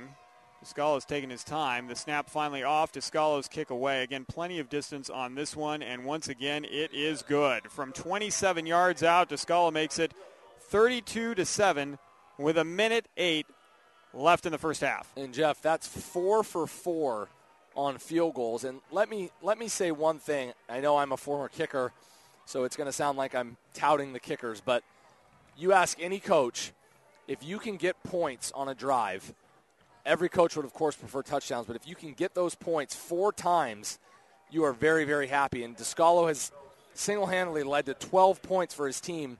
It could very easily be 20-7 right now, 23-7 if he misses a few of those or all of them. And from 27, 42, 47, I mean, 2 of those kicks for a high school kid are not easy. And he is providing a huge offensive lift when his offense has been kind of sputtering. And he's converted 2 of 3 extra points. So of the 32 points on the scoreboard, Descalo is accountable for 14 of them. Yeah, and that's big. That's big for an offense. If he misses even 2 of those, then Saugus is in this football game. It's 25-7. It's a 3-score game. So let's see what Saugus does when they get the ball offensively again. They do have 2 timeouts to work with, 1:08 left on the clock. Descalo to kick off. He's put most of these in the end zone for touchbacks. That one looks like it's heading the same place. It is. Pierce tried to tiptoe along that goal line, but he was a yard deep, and Saugus takes over at the 20. Now, bear in mind, Taft gets the football to begin the second half. So for the Toreadors, if they can hold Saugus offensively here, and they've been pretty good at it so far in this game, they're going to get a chance to get more points on the board to begin the second half of play. Well, Jeff, the way this first half has gone offensively for Saugus, the key here is just to not turn the ball over. Taft, I believe, only has 1 timeout left. So Saugus can run this clock down. Just hold on to the ball. If you get a big play or you break a run, deal with it when it comes, but just try to get into halftime and regroup. Pierce to the left of Davenport in the backfield. Davenport looking to throw. He's got time. He's got a man open. Pass complete. Breaking into the secondary, first down and more. Into Taft territory goes the receiver. That was Kevin Lee. Well, clearly I'm not the one coaching. They're not listening to me. A gutsy play call. Backed up on your own 20, running the slant. And, Jeff, we've seen 3 slants now from Davenport be wide open, and he has delivered good passes on every single one of them. The offensive line is giving him time, and he can see over the offensive line. He's getting some opportunities. Now he's got time again. Now here comes the pressure. He's running away from it. He's going to throw, and he'll throw incomplete. Wise move, though. And the clock will stop with 42.8 seconds left in the half. Second down and 10 coming up. The ball is at the Taft 40-yard line, so a gain of 40 yards on that first play. Well, the slant has been there now on 3 different occasions, and twice we've seen it go for extra yardage after the catch. That time it went for a lot of extra yardage. We saw the fumble earlier. But Davenport just standing back there nice and tall, creating a little pocket for himself. Keep an eye on Lee. He's got man coverage with Ochoa right here. He's open again on the slant. He makes another catch and another first down. Clock will stop with 37 seconds left in the half, and suddenly the Saugus crowd coming to life here a little bit. And, Jeff, the Taft defense has to recognize that that's the play Saugus is going to go to. That's all we've seen them complete tonight is those slants. That's 6 of them. And now Saugus is going to call timeout. It looked like Davenport was lining up to spike the football and get a 2nd and 10, but Saugus is going to use their second timeout. So a gain of 18 on that last play. The Centurions have the ball at the 22-yard line, and I got to say, even though they scored earlier in the game, starting at the Taft 41-yard line and marching in for a score, this is the best the offense has looked, I think, through the entire first almost 24 minutes now. Absolutely. Well, defensively for Taft, if you're the coaches, you tell your corners, just take away the slant, make them prove they can run something else against us. And offensively for Saugus, maybe a little playground football. Tell your receivers just to get open, because clearly Taft is a little bit on their heels. It looks like they're playing a prevent defense, just having their corners sit back and keep everything in front of them. Saugus receivers, maybe fake the slant, have your slot receiver run a wheel, something to get guys in space. Davenport clearly can throw the ball. Like you said, Jeff, he can see over his line probably better than Langford could.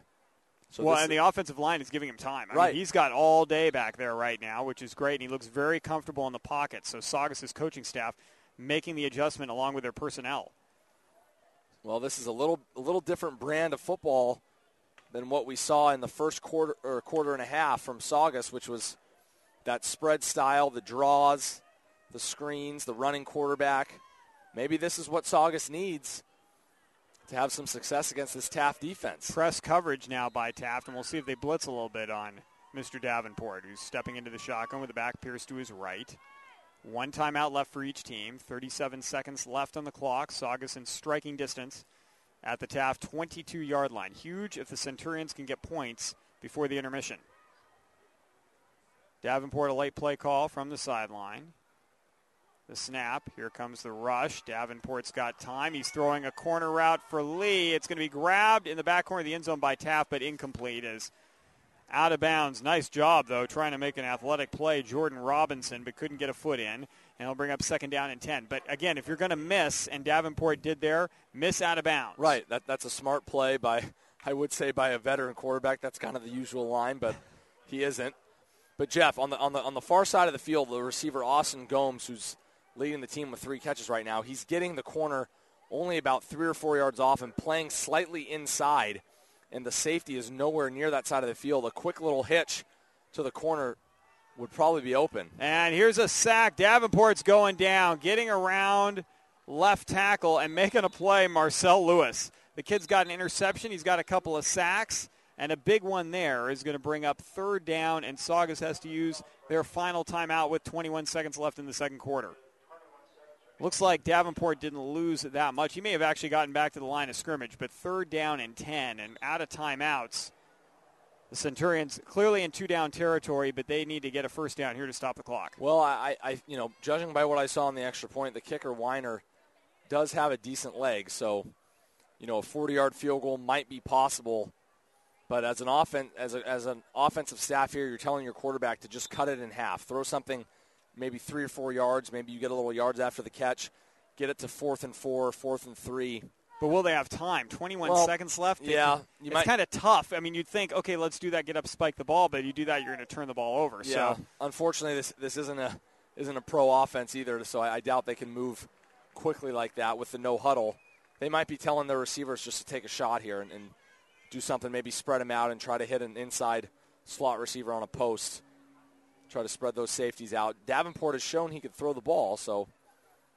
Well, Lee is matched up on Ochoa on the near side, and Ochoa had been laying off Lee, and that's how Saugus connected on those 2 slant passes. Now Ochoa is up pressing and trying to get the jam at the line of scrimmage. So if Lee can beat it, there might be an opportunity to get that 1st down. Then you can spike the football. You got a 2nd and 10, maybe around the 12-yard line or so, and that makes things all the more interesting with still some time on the clock.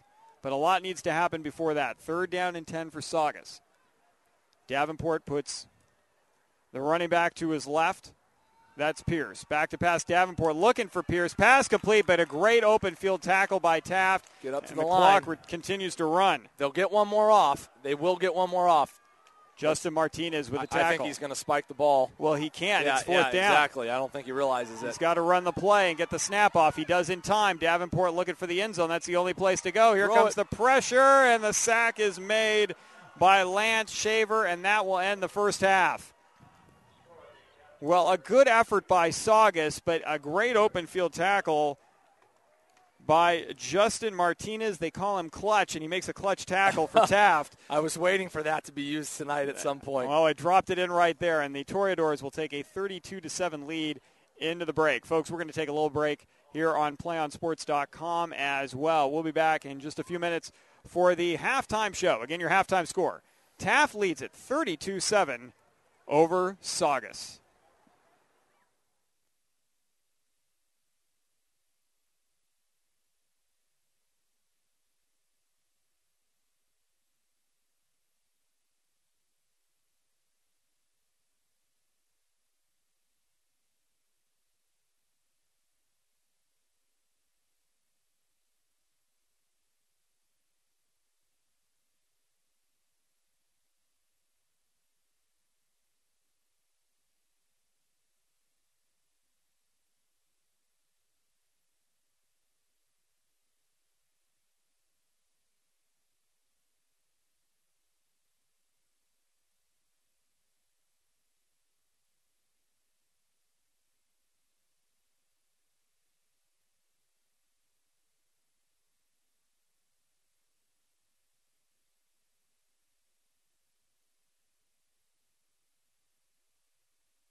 Halftime here at Taft High School, where the score is Taft 32 and Saugus 7. Jeff Kurtz alongside Derek Belch for the PlayOnSports.com halftime show. First, let's revisit the scoring from this football game, which started back in the first quarter. And you'll hear a theme here pretty quickly, folks. After a Saugus turnover, Forrest Carter, a 35-yard touchdown run, staked Taft to an early 7-0 lead. And then Jordan Descalo kicked a 42-yard field goal after a punt was shanked by Saugus, and Taft got the ball in good field position and went up 10-0. Saugus got their lone score following that to make it a 10-7 ball game as quarterback Mark Langford scored from 5 yards out. That was off a Taft turnover. 10-7 at the end of the first quarter. Langford was hurt in the second quarter, and so now Austin Davenport is the quarterback for Saugus, and he was able to move the ball a little bit late for the Centurions, but otherwise it was all Taft in the second quarter. Descalo added a 47-yard field goal. Hayward hit Hawkins off after a Saugus turnover for a 20-yard touchdown pass. The extra point, no good. Descalo, a 29-yard field goal off a Saugus turnover. Baldwin, a 3-yard touchdown run for Taft off a Saugus turnover. And Descalo closed out the scoring in the second quarter on Taft's last possession with a 27-yard field goal. Jordan Descalo accountable for 14 of the 32 points Taft has scored in the game, and the bulk of those points coming off of Saugus turnovers, Derek. Right, well, Descalo clearly is the MVP of the game for Taft so far, and I know the score is 32-7, Jeff, but I'm giving my MVP award of the first half to the Saugus defense because with the exception of the first play where they gave up a 45-yard run where the running back went untouched, they have played their hearts out and have played very well given the field position that they've been put in on every single drive. And, Jeff, we talked in the pregame show about turnovers. Both coaches emphasized before the game they wanted to limit the turnovers. It just hasn't happened tonight for Saugus. They've thrown 2 interceptions, lost 2 fumbles, and that's directly led to all of Taft's scores. So, I don't know what to tell you at this point. Saugus has been right there. Defensively, they're playing well. They've moved the ball a little bit offensively, but they just can't turn the ball over. Yeah, and Taft has been able to limit it from after that first quarter turnover they had with the interception. Saugus forced the interception. But aside from that, Saugus also bitten by Mark Langford going down with a left leg injury, and he's still being attended to on the sideline. It's unlikely we'll see him the rest of the game. Saugus has responded. Austin Davenport moving the ball well. They've kind of gotten away from a lot of the spread work that they've been doing where you have to read and react to what the defense is doing, and letting Davenport just stand in the pocket, look down the field and throw it, or a direct handoff to a running back. That seems to be working for Saugus, but can they make up 25 points against Taft? I guess, Derek, in my mind, the only way they can do that is if they can force a few turnovers against Taft, something that has plagued the Toreadors over the course of the year. Right. Well, we have seen Taft turn the ball over in their 2 blowout losses earlier this year. They gave the ball up on average 4 times in each of those games. I think, Jeff, that for the Saugus offense, the injury to the starting quarterback could be a little blessing in disguise because, like you said, it makes them throw the ball, it makes them play a little different style. The problem is, as soon as Saugus gets one-dimensional and is just throwing basic slants and curl routes, does Taft pick up on that and exploit the Saugus offense? Taft has a lot of athletes on the defensive side of the football. They have smart coaches. I can't imagine they're going to let Davenport sit back there and just pick him apart the entire second half, particularly when Davenport's your third-string quarterback. No disrespect to him, but he probably would be the starter if he had the ability to just pick a defense apart like that. Well, and there's been a lot of pressure applied on Taft's part by Lawrence Moss up in the middle of the defensive line, and then Marcel Lewis, who's got an interception and a couple of sacks in the game, coming from his outside linebacker spot, almost a modified speed rusher, left defensive end and linebacker, but he's lining up on the right side, he's lining up on the left side, he's dropping back into coverage, a very athletic player, and those two in particular at the line of scrimmage have been disruptive. Yeah, the Taft defense really, every player has been playing well, particularly up front. The D linemen are getting a ton of pressure. Saugus could not run the football at all, even when Langford was in at quarterback. And on the flip side, Saugus's front seven's playing pretty well too. They have limited this Taft offense to really only a couple big runs. The opening touchdown drive, the one run, and then other than that, there haven't been many areas for both the quarterback and the Taft running backs to run to. Well, folks, as we get ready for the second half of action, we're going to take our final break here on PlayOnSports.com. Taft set to receive to begin the second half. your phone on your destination for high school sports, PlayOnSports.com.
Second half about to get underway on a beautiful evening here in Southern California. Still very warm outside for almost 9 o'clock in the evening. Taft leading at 32-7, about to receive the second half kickoff. They'll be going left to right in the red jerseys. Saugus in the white jerseys going right to left. Derek, your keys to the second half. First for Saugus. Well, for Saugus, obviously, Jeff, they have to limit the turnovers. And offensively, that's pretty obvious.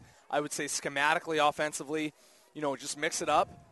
Get your quarterback Davenport to maybe do some rollouts, do some sprint outs, maybe a couple quarterback draws. He has some size.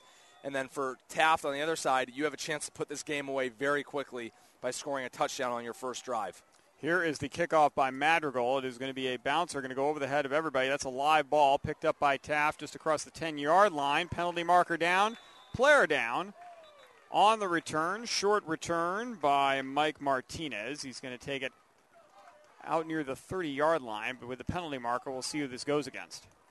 And, Jeff, going back to the keys, let's talk about the defense really quick for both sides. Saugus just has to keep doing what they're doing defensively. They're playing very well. Like I said during the halftime show, I know there's 32 points on the board. They have really done a great job to limit Taft to those 32 points. Defensively for Taft, just contain. Keep Saugus. Keep everything in front of you. Don't do anything stupid. Don't give away the big play, because Davenport clearly can throw the ball, so just do your assignments and try to keep Saugus out of the end zone. Taft is going to start out after the holding penalty on the return at their own 13-yard line. Three backs in the backfield surrounding Anton Hayward, who steps in about 5 yards back, and a handoff on first down is going to get good yardage for Taft. Out near the 20-yard line on the tackle. Carry on the play by Denavian Clay. Jeff, one thing we mentioned in the pregame, this Saugus team is very young. I believe they have 10 sophomores playing both ways. So something to keep an eye on in the second half is watch how conditioned they are. Do they get gas pretty quickly? Because they've been on the field a lot defensively. Can they hold up? Can they keep playing at a high level? Clay motions out of the backfield after a gain of 7 on first down. Second down and 3. Carter around the left-hand side. Penalty marker down. Backside of the play. Carter gets a first down, but hold everything. That penalty was thrown well away from where Carter was, and that might be holding against Taft. That is going to be the call. Well, there is the possibility, and we've seen it. Taft played pretty mistake-free. I think just a penalty or two in the first half at most. The one turnover, but here already not in even the first minute of play, 2 penalties against the Toreadors, matching their total in the first half. Right, well, and as we know, Taft has a propensity to turn the football over. Like you said, Jeff, they played a pretty clean first half. That one interception was on a tipped pass, so not much you can do about it. Let's see if Saugus comes out and forces Taft to make some of those mistakes that they made in the first few games to maybe get their heads down. Saugus so far has kept its head up despite the turnovers. Let's see if they can use that against Taft and get them playing a little more on their heels. And a danger for Taft to get complacent with a 25-point lead here, as now a second down and 15 after the penalty. Back to pass Hayward. He's setting up a screen. Nice read by Saugus, and they're going to make the tackle at the 5-yard line. Outstanding job by the Saugus defense. And getting there to make the play was Austin McKinney. And McKinney's been all over the field defensively for Saugus tonight. He's made several big plays to atone for that block in the back in the second quarter. But a great read by McKinney. He took one step towards the quarterback, Jeff, and then he went dead lateral, reading that swing pass. 3rd down now. Probably about 16 yards to go after a loss of 2. Hayward standing at his goal line. The ball at the 5. Low snap. The ball bobbled around. Saugus has recovered. They've got it inside the 5, and that is the break Saugus needed. And they've got a 1st and goal and an opportunity to score here early in the 3rd quarter. Well, Jeff, that was pretty simple. The quarterback, Hayward, was looking towards the sideline for the audible. He wasn't ready for the snap. The center threw it between his legs, and the entire offense was just standing there. I think 10 guys knew to look to the sideline. One guy didn't. That was the center. And like you said, Jeff, that is the break that Saugus needed. The key here is going to be to put it in on the first play. Don't mess around. Keep the momentum. No going backward when you're on the 1-yard line. Put it in on the first play. I like Davenport on a keeper here. The ball's at the 3. He's got Gerardo with him in the backfield to his left. Davenport is going to keep it himself. Break 1, tackle, touchdown. Hello, Centurions. You're back in this football game now 32-13. Well, Jeff, you called it the keeper.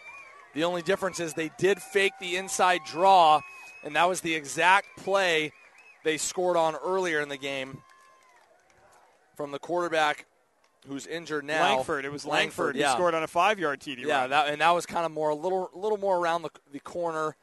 Langford faked it and sold it a little harder. Davenport that time quickly faked the inside draw. And actually, the defender for Taft read the play, and Davenport just juked to his right and then walked in the end zone untouched. Angie Weiner on for the extra point attempt, her 2nd of the game. The holder is Davenport. The snap is a good one. Weiner's kick, also good. 32-14, and things getting a little bit more intriguing. It's a 3-possession game, but certainly for Saugus, a little bit more life on the sideline than we saw through the entire first half. They were able to get that turnover, and that was one of your keys to the second half, Derek. They're going to have to force a couple of turnovers against Taft. Well, Jeff, let's see how Taft responds now, because Taft has had some bad losses this season strictly due to turnovers, and a lot of times that can really get an offense down when the turnovers start to build again. And like I said in the first quarter, you think, here we go again. We saw that with Saugus. They've managed to keep their heads up. Let's see how Taft responds, because this Saugus defense has been playing well. If they come out and fly around in this series too, they might be able to force another one. And the danger for Saugus is Taft is also a big play, big strike team. So momentum can shift in a hurry here if Saugus is able to, if Taft is able to break one. 10-15 left, 3rd quarter, 32-14 the score. And Madrigal set to kick off again for Saugus. So Taft looks like they may have come out of the locker room a little bit flat. 2 penalties, a turnover, and then they give up the touchdown. Madrigal's going to put this one in the air, returnable from inside the 5-yard line. Here comes Taft. Across the 10, and suddenly right there, about 6 white jerseys on special teams. How about that? Jeff, I think there were 10 white jerseys. Only the kicker was back about 40 yards. And that's a fired-up defense, a fired-up special teams unit right there. The Saugus Centurions coming out. What do you think Coach Bourne said to his team in the locker room at halftime? Keep your heads up. I'll tell you what, I think I saw, even from way up here by the press box on the visitor side of the field, the near side, folks, I think I saw the returner's eyes get very wide when he saw all of those white shirts. That was pretty good penetration on the special teams by Saugus. Now inside the 20-yard line at the 18, that was a return of about 15 yards. 1st down and 10 Taft. Hayward on 1st down is going to keep it on the ground. 2nd man through. Nice job on a 1st down carry, Baldwin. And he's going to get about 5 yards. 2nd down and 5. And, Jeff, Baldwin is their playmaker. He's their playmaker running back. He's only carried the ball a handful of times tonight, which is kind of surprising. They've been leaving the heavy lifting to number 21, Forrest Carter. Let's see if they get Baldwin a little more involved in the second half. Well, Coach Rizzo is rotating those backs. Here's Baldwin again. He's through the line of scrimmage. He's got a 1st down into the secondary. He's going to be tackled after a gain of about 9 yards.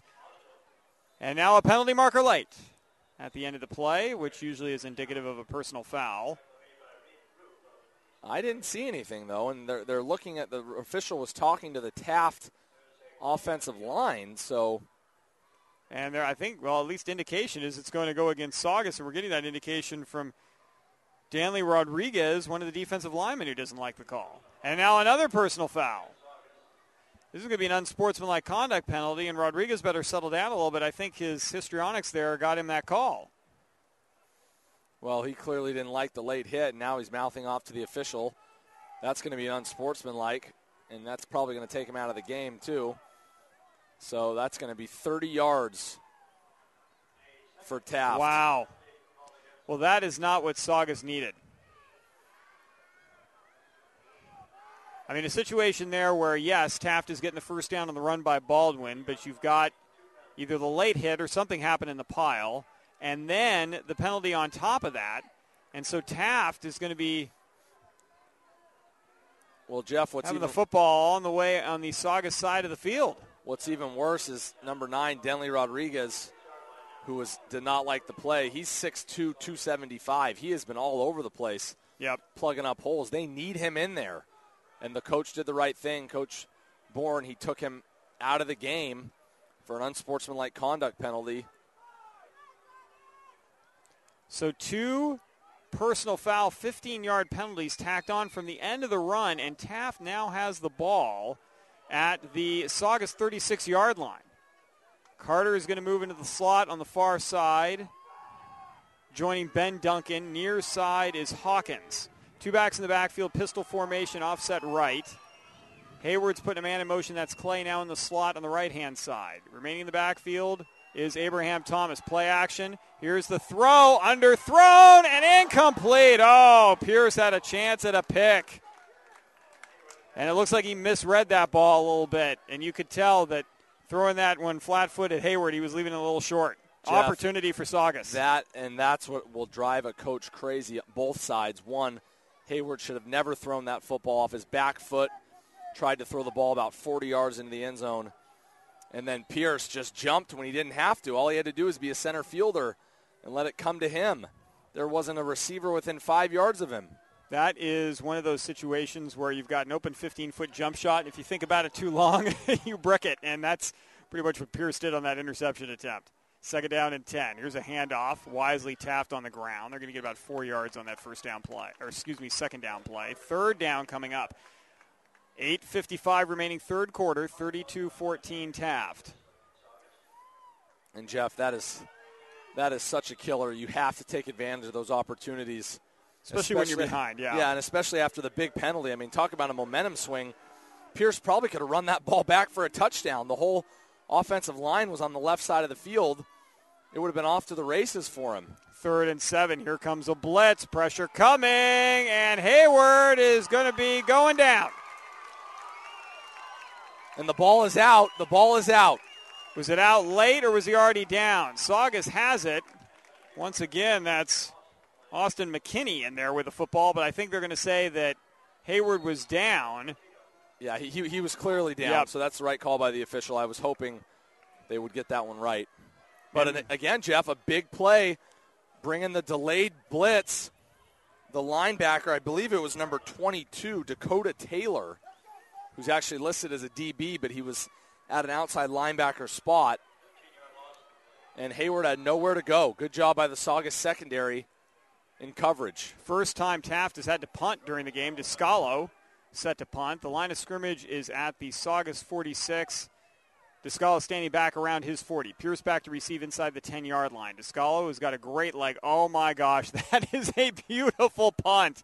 Wow. And bounces at the 5, takes a Saugus roll, but barely. What hang time on that. A beautiful spiral kick, and it dies inside the 10. Jeff, that was an NFL punt. That probably had about 4-4 hang. Wow. And it went just the distance it needed to, about maybe 35 yards on the fly. This kid has a future. Yes, he does. Kicking or punting at the college level. Descalo. That was pretty. I mean, that ball disappeared above the lights and came out of it. Beautiful spiral, and then died inside the 10, and that is where Saugus takes over. But the Centurions hold, especially after those 30 yards in penalties. It could have been devastating. They get the football back, albeit at their own 10-yard line, first down and 10. Davenport back in the shotgun with the back to his left. And now Ochoa started to move here back in coverage on the near side for Taft as Saugus took a look at the sideline for a play call. Davenport the snap. He's looking. He's stepping up. He's going to throw, and he's going to throw a little bit short as the pocket collapsed around him. John Russell, the intended target on the near side.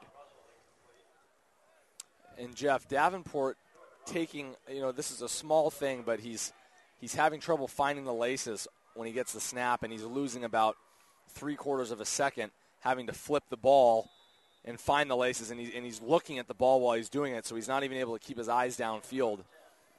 That's something, again, third-string quarterback, just a little inexperience. Here's a running play on second down after the incompletion, and that's not going to get a whole lot. Maybe no gain, I think it looks like on the play. 3rd down and 10. Now, I'll tell you, there are some passing lanes open. Yes, there are. And Davenport can hit his guys. The first time, just good pressure. I mean, this is all going to be one at the line of scrimmage right now. It's this offensive line, defensive line matchup that's going to determine if Saugus is able to get back in the game or if Taft is going to be able to hold. Yeah, if Saugus can give Davenport just a little bit of time, he'll find the open man. Taft showing blitz, but now they're going to rush forward. Davenport's going to throw a screen. Pierce has got a wall of blockers. He gets around 1. He gets around 2. He's going to be left a little short. And, Jeff, that was a very, very good play call. Well executed by Saugus. Even better defended by Taft because there was nowhere to go once Pierce got about 6 yards downfield. And, Jeff, you called it. He had 3 guys. It looked like he was gonna take that past first down yardage. I think Pierce's mistake was he cut that inside a little too ends then when he tried to come back outside, he just lost time. It allowed the Taft defenders to pursue him. Eddie Narvaez, who ended up making the tackle on the play, ends up a little shaken up. After a gain of 7, punting unit on, this will be McKinney, now standing inside his 5-yard line. Yeah, that looked really well poised for Saugus to get a good gain out of that play. But credit Taft's defense, they were able to dodge the wall of blockers in front of Pierce and make the tackle, and Narvaez led the way. And one thing that isn't talked about enough with running backs and receivers, but more running backs, is vision. And, you can be as fast and athletic and as quick as they come, but if you don't have vision to not only see the hole, but to know where you're not supposed to go, that really goes a long way. And one guy that probably had excellent vision at the NFL level was Emmitt Smith. Probably not the fastest running back, not the biggest running back by any means, but the guy could just find holes and crank out yardage with the best of them. And that time, Pierce, I'm not comparing Pierce to Emmitt Smith by any means because he's a young player, but he just shouldn't have gone inside. And I think he got a little too trigger happy trying to read his lineman's blocks. Instead, he had a ton of space towards the outside, and he could have had a first down if he would have kept running to his left towards the sideline. It's one of the tricks in the game is how do you use your blockers most effectively? And quick, you've got to make some really quick decisions in order to do that. And sometimes using a blocker is to go nowhere near them, just to know where there's space on the field. And the Centurion blockers there, 3 of them were all in one spot. They could have gone another direction. High snap, and McKinney's going to try to tuck it away and run, and he's going to be tackled at the 1-yard line. Well, there's a flag down. I don't know what it's for. They better hope it's for an offside because both officials called it on each side of the field. And I think if it's a dead ball penalty, I wonder if McKinney was kind of surprised the snap even came his way, but let's see what the call is. False start against Saugus. That's going to be declined, and Taft has the ball at the 1-yard line right on the doorstep. Well, Jeff, I think McKinney's going to be kicking himself when he watches the film tomorrow. He could have got that punt off. He caught it over his shoulder. All he had to do was turn and spin and just kick it. Who cares where it goes? Just get it off your foot. And I think he thought that he needed to set up to get a good punt. Didn't have enough time for that. But he certainly had enough time to just get the punt off. Well, now Taft of the ball at the 1-yard line of Saugus. 6:08 to play third quarter. And whatever momentum Saugus had after scoring off the turnover by Taft earlier on in the third quarter may be about to disappear right here. 3 backs in the backfield with Hayward. Hayward takes a snap on first down. Carter finds a hole and gets in for a touchdown. And Taft adds to their lead. They're now up 38-14. Well, Jeff, what looked like a chance for Saugus to get back in this game, and we've seen this all game, just really quick momentum shifts. And unfortunately, there isn't too much analysis we can do for that series of events because the punt should have gotten off, even though it was a bad snap. And when you get the ball on the 1 yard line, just hand it to your running back and let him do the work. Descalo on for the extra point try. Trying to make this 39-14. The kick is going to hit the upright and just bang through. And, boy, that upright is wobbling. There was a lot of oomph on that kick. Well, again, the snap came back slow, and it caused Descalo to rush through his steps. Saugus actually almost blocked that kick. The guy off the edge has been coming hard all night. Yeah, I haven't caught who that is. Yeah, I don't know if that's Pierce flying in there. It might be Pierce, yeah, it might be Pierce. I'll tell you what, Pierce is listed at 5'8". I think if he was 5'10", he might have blocked that one. I mean, he didn't miss it by much. And now he's back to receive along with Gerardo. Descalo has been pretty consistent kicking the ball in the end zone, which has forced Saugus into starting multiple drives from their own 20-yard line. Their best field position of the game was that 3-yard line when they returned over the Taft 3-yard line when they recovered a fumble. And they've scored from the Taft 41. But starting out on their own end, it has been difficult for the Centurions in this football game.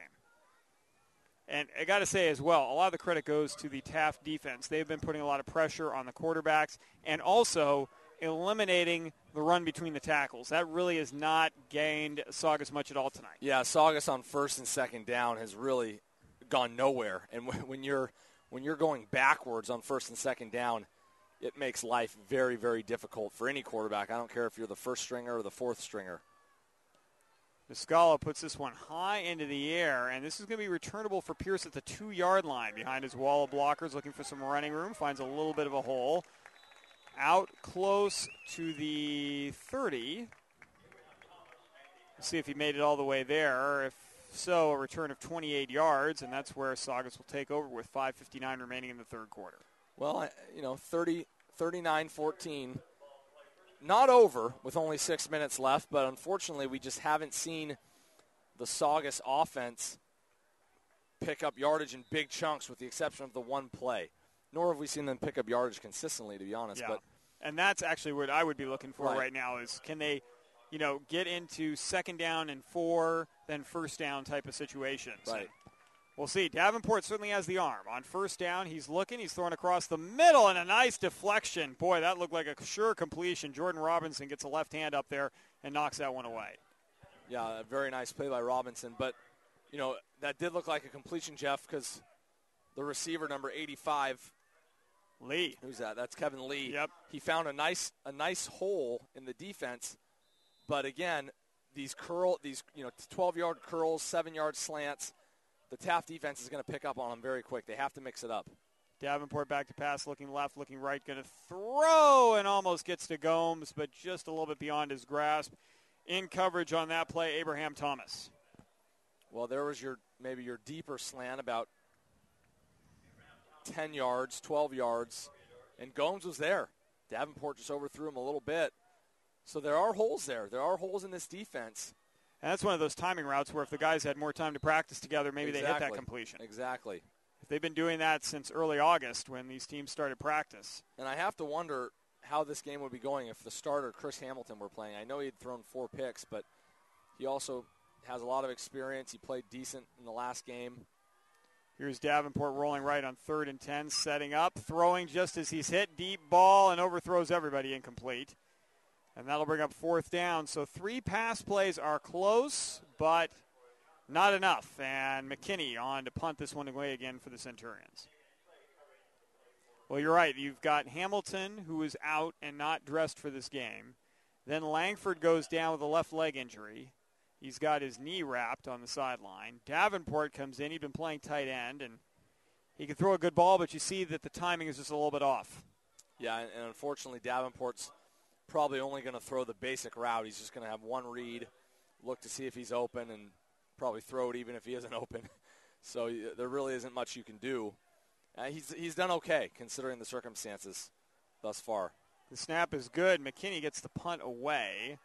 It's going to take a Saugus bounce and roll inside the 35, down around the 33-yard line. And that is where Taft will take over with 5:34 remaining here in the third quarter, with the Toreadors leading it at home 39-14. And then for the Taft offense, Derek, here, the first time they get the ball, they turn it over. The second time they get the ball, they move it a little ways, but the drive stalls. Then they get the ball at the 1-yard line of Saugus. They score, but their offense is trying to find a little bit of consistency here as well. Yeah, well, I was just about to say that Saugus' defense is their best offense tonight. I know they haven't put points on the board, but by getting these stops and turnovers deep in Taft territory, that's been helping the offense. So Taft has to show that they can move the football here. Handoff first down, left side, and trying to chew up a little clock is Jeremiah Creation. But, Jeff, this is the high school level. Guys play both ways. They're playing 100 snaps in a game. You have to take your hats off to these kids, especially Saugus. I mean, clearly undersized for the most part. And young. Young. This is this team that's building for the future here for certain. Exactly, and they have been just flying around and playing hard all night. Big run here for Clay. He's got a first down into Saugus territory down to the 44-yard line.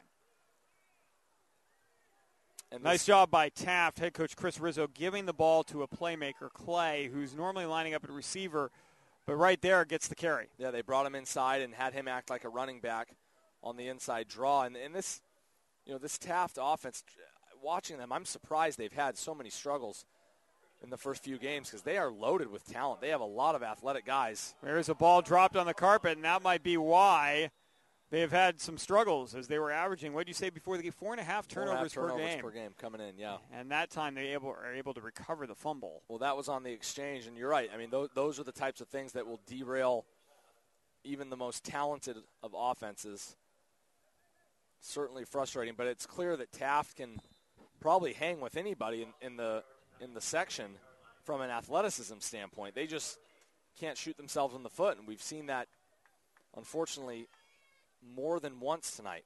Second down and 14 with 4 minutes remaining in the third quarter. Low snap. Hayward digs it out, throws near side. Pass complete. Breaking a tackle, Hawkins.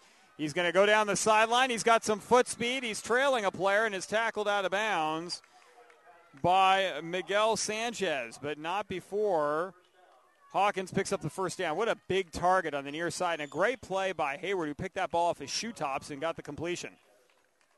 Yeah, well, the corner for Saugus, number 22, Dakota Taylor, read it right, had Hawkins in his sight, I think that was number 43 or 42, Noah Benham. Had the receiver Hawkins right there. He just couldn't wrap up. He came up and broke on the play properly. Just got to grab a little more cloth. Ball at the 28-yard line of Saugus. Heading off the field is Denley Rodriguez right now. He's going to be replaced quickly by Spencer Lindsay. Officials start the clock again after the chains were set. That was why the delay. Now 3:45 left in the third. Hayward staring at a blitz as looking like he was coming up from his corner slot was Kyle Hutchins, who's now going to back off. And now Hayward gets a play call from the sideline. A lot of shifting around by the Centurions. Here's a handoff. This is Carter. He's going to be stopped right at the line of scrimmage. Nice defense by Saugus. Getting in there to make the play was Alberto Portillo. And, Jeff, I like what Saugus is doing. They're mixing things up. That time they brought their safety up to the line of scrimmage and rolled the other safety in his place. So the original safety was acting like a blitzing outside linebacker, disguising their coverages, mixing things up. I don't think Taft is necessarily reading the coverage on the defense. They're probably just running what's called. But when you have that many guys moving around, it confuses the offensive line and it confuses the running backs that are supposed to block. And now we've got a delay of game penalty called against Taft after that 1-yard gain by Carter. So 2nd and 9 turns into 2nd and 14. This ball will be taken back to the Saugus 33-yard line. Officials will start the clock up again. And another chance for the Saugus defense to at least give the offense a chance to do something. If you maybe can get it to 39-21, 39-22 with the fourth quarter, you never know what can happen. the Saugus D doing its best. Here's a handoff. Carter trying to get running room between the tackles, and a great arm tackle somewhere in the middle there. We'll see who we can peel out of there. Looks like on the play that was Kwok. Stephen Kwok got in there and made that tackle. So a gain of 1 by Carter, 3rd down and 13. But, one of the things I'd like to see from Taft right here is you got the ability to put the game away. Yep. Sustain drives, wear down the defense, convert on 3rd downs. That might be something that I think Taft is going to have to get better at over the course of the year, though certainly up comfortably here. Hayward back to pass on 3rd down. Here's an opportunity. He's got a man, but overthrows Hawkins, incomplete. He'll bring up 4th down. But then, of course, when you've got a great kicker like Descalo who's trotting onto the field, maybe you don't have to convert as many 3rd downs deep. Well, we're going to see another one here. We're going to see a 48-yard attempt. Wow. And Descalo a chance to, I don't know, is this going to be a high school record? 5 field goals in a game? I can't remember the last time I opened the newspaper and saw a high school kicker make 5 field goals, 3 of them over 40. Well, if he can nail this one from the right hash, certainly very impressive. This is a 48-yard attempt. Like Derek said, this would be his longest of the game. His previous long was 47. A minute 50 remaining in the 3rd. The snap, a good one. The kick is going to be a little short and wide left. And I think a situation there where the snap came back a little wobbly as well, and that's holder. Tough. Yeah, I know. That's tough. Descalo, his first 47-yard field goal, made it by 10 yards easy. So we know he has the leg, and for him to come up short left, I have to imagine that something was a little wrong on the exchange. I think Navarez was trying to get the wobbly snap down quickly, but I'll tell you what, how can you not be impressed with this kicker, especially kicking on this kind of turf? I mean, this is not the easiest field to kick off of. Yeah. Well, he's got that 1-inch block, which helps, but to have your plant foot on dirt, just ask Nate Kading for the Chargers, who made 5 field goals in Oakland a couple weeks ago, how difficult that is. On 1st down, Davenport from his own 20 is going to get the completion to the near side and a penalty marker in the middle of the field. Lee with the catch after a gain of about 8. Let's see what this flag is about. It was thrown from the back judge. Right in the middle of the field. Saugus indicating it's going to go against Taft, so this should give the Centurions a 1st down. Might be a defensive hold. They don't call the 5-yard bump rule, or illegal contact. They do not call that in high school or college. It is going to be a hold defensively. And Saugus will get the 1st down here. I'll tell you what, when the offensive line for Saugus gives Davenport time, he looks really, really good. And the offensive line has not done a bad job. I'll tell you, the Marcel Lewis has really been swarming in the first half, and I don't see him out there on the field now. So some second. Oh no, there he is. Yeah, keep an eye on him, number 7, for Taft, because he creates some havoc. Well, on the flip side, Jeff, Taft is just sitting back. They're giving Saugus that play, for example, was just a basic 6-yard curl. They're giving that. They're giving the slant, and if you combine on offensive line, giving a quarterback a little time with a defense that's just kind of playing on its heels, conceding certain routes, well, Saugus should be able to move the football. 1st down now at the 30-yard line after the penalty. Davenport has 4 receivers, 2 either side. Drops back. Here comes the pressure. He's going to throw. Lee, the catch. No. Oh, yes, they are going to give him the catch. Initial indication was incomplete, but he dragged a foot in. And that's all you need at the high school level, a gain of 11 to the 41. And no challenges, no replays. Nope. That's a catch. Move the chains.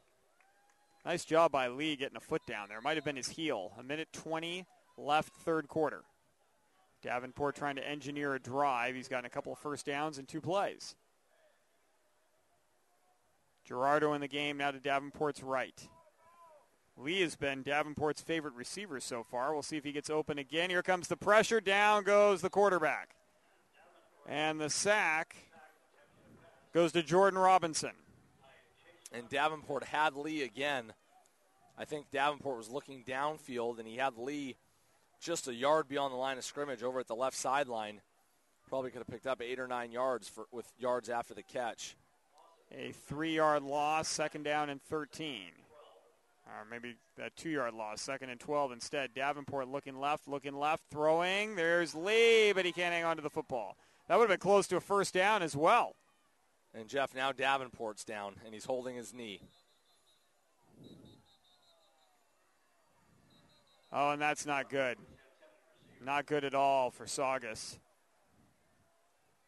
Unfortunately, almost had that one at the 39-yard line. Would have set up a 3rd down and 1. And, boy, you look at the depth chart, you're already down to your 3rd quarterback. Do they even have a 4th? I don't know. I mean, maybe you go to McKinney? Well, it looks like number 3. Portillo? Portillo is going to warm up. So Portillo's starting to throw.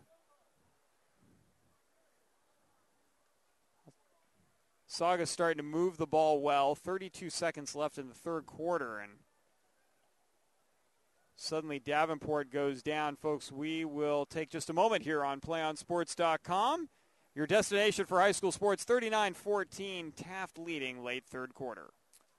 We'd like to remind you that PlayOn Sports is on Facebook and Twitter, giving you news and information and links to great highlights. Follow us at PlayOn Sports on both Facebook and Twitter. You can also access thousands of live and on-demand games on YouTube at youtube.com/playon-network. Keep up with all the high school action every week from your destination for high school sports, PlayOnSports.com. Well, it's turning into a bit of an infirmary here on the bench. In front of us on the Saugus sideline, Langford down with a left knee issue, and now Davenport down with a knee issue, except this time it's his right. So some unfortunate breaks for Saugus. Now on their 4th string quarterback, and a good athlete, Alberto Portillo, also a junior, normally a tight end linebacker, but now pressed into service as a quarterback, and facing a 3rd down and 12 situation at his own 38-yard line. Well, Jeff, this is, I can't say I've ever called a game where I've seen the fourth string quarterback go in. I have not either.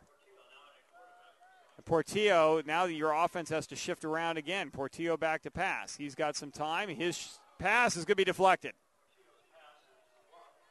A 3-man rush that time by Taft. They get the push up front. Looked like that was Devon Hawkins who got a hand up there to deflect that ball away, and the punting unit on for Saugus. And I'm not sure that wouldn't have turned into an interception anyway. Portillo looked like he was just going to throw it as far as he could down the left side, and the corner and the safety for Taft both were standing in perfect position to where the ball was going to end up. Saugus, a late arrival, their long snapper.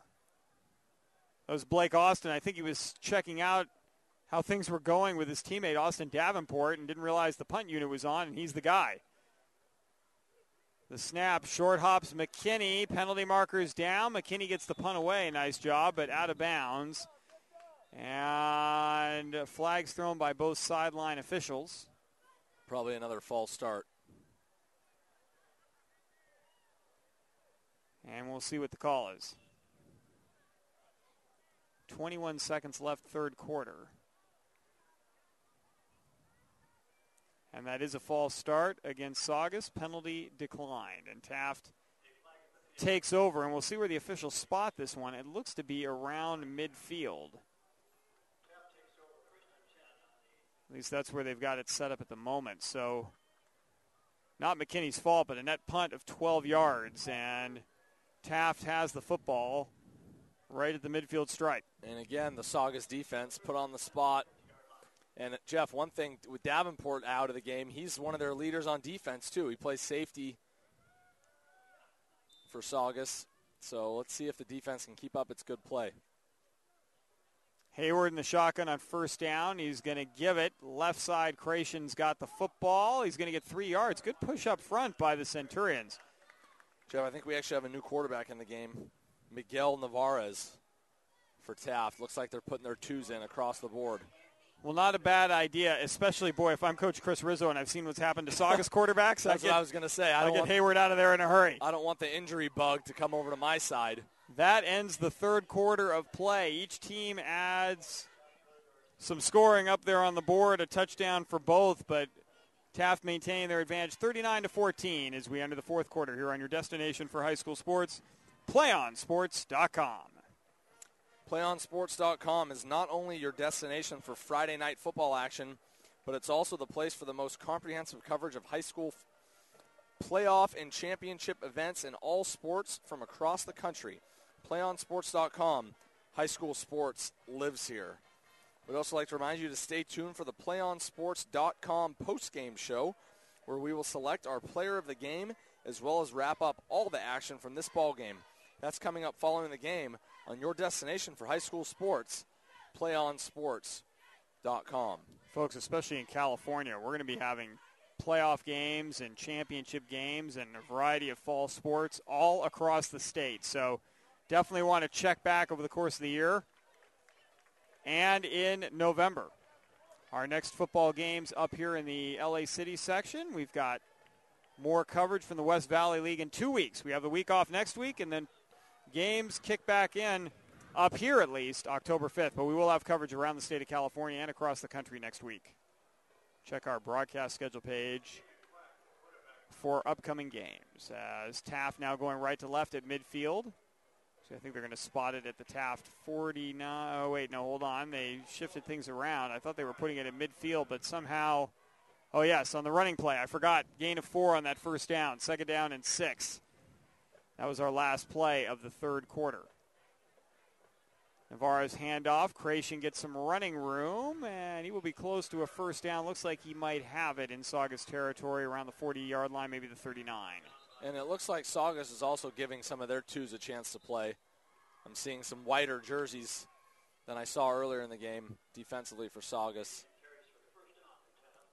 So a lot of people getting some experience out there right now. Now, one good thing to see is Davenport is now up and walking around. He was not putting any weight at all on that knee, but he is now walking around the sideline. So that is good news for Saugus fans. Well, I think, Jeff, it might have been his ankle, even though he was holding his knee, because I think they taped him up, and he was just throwing the ball to test if he could drive off that foot.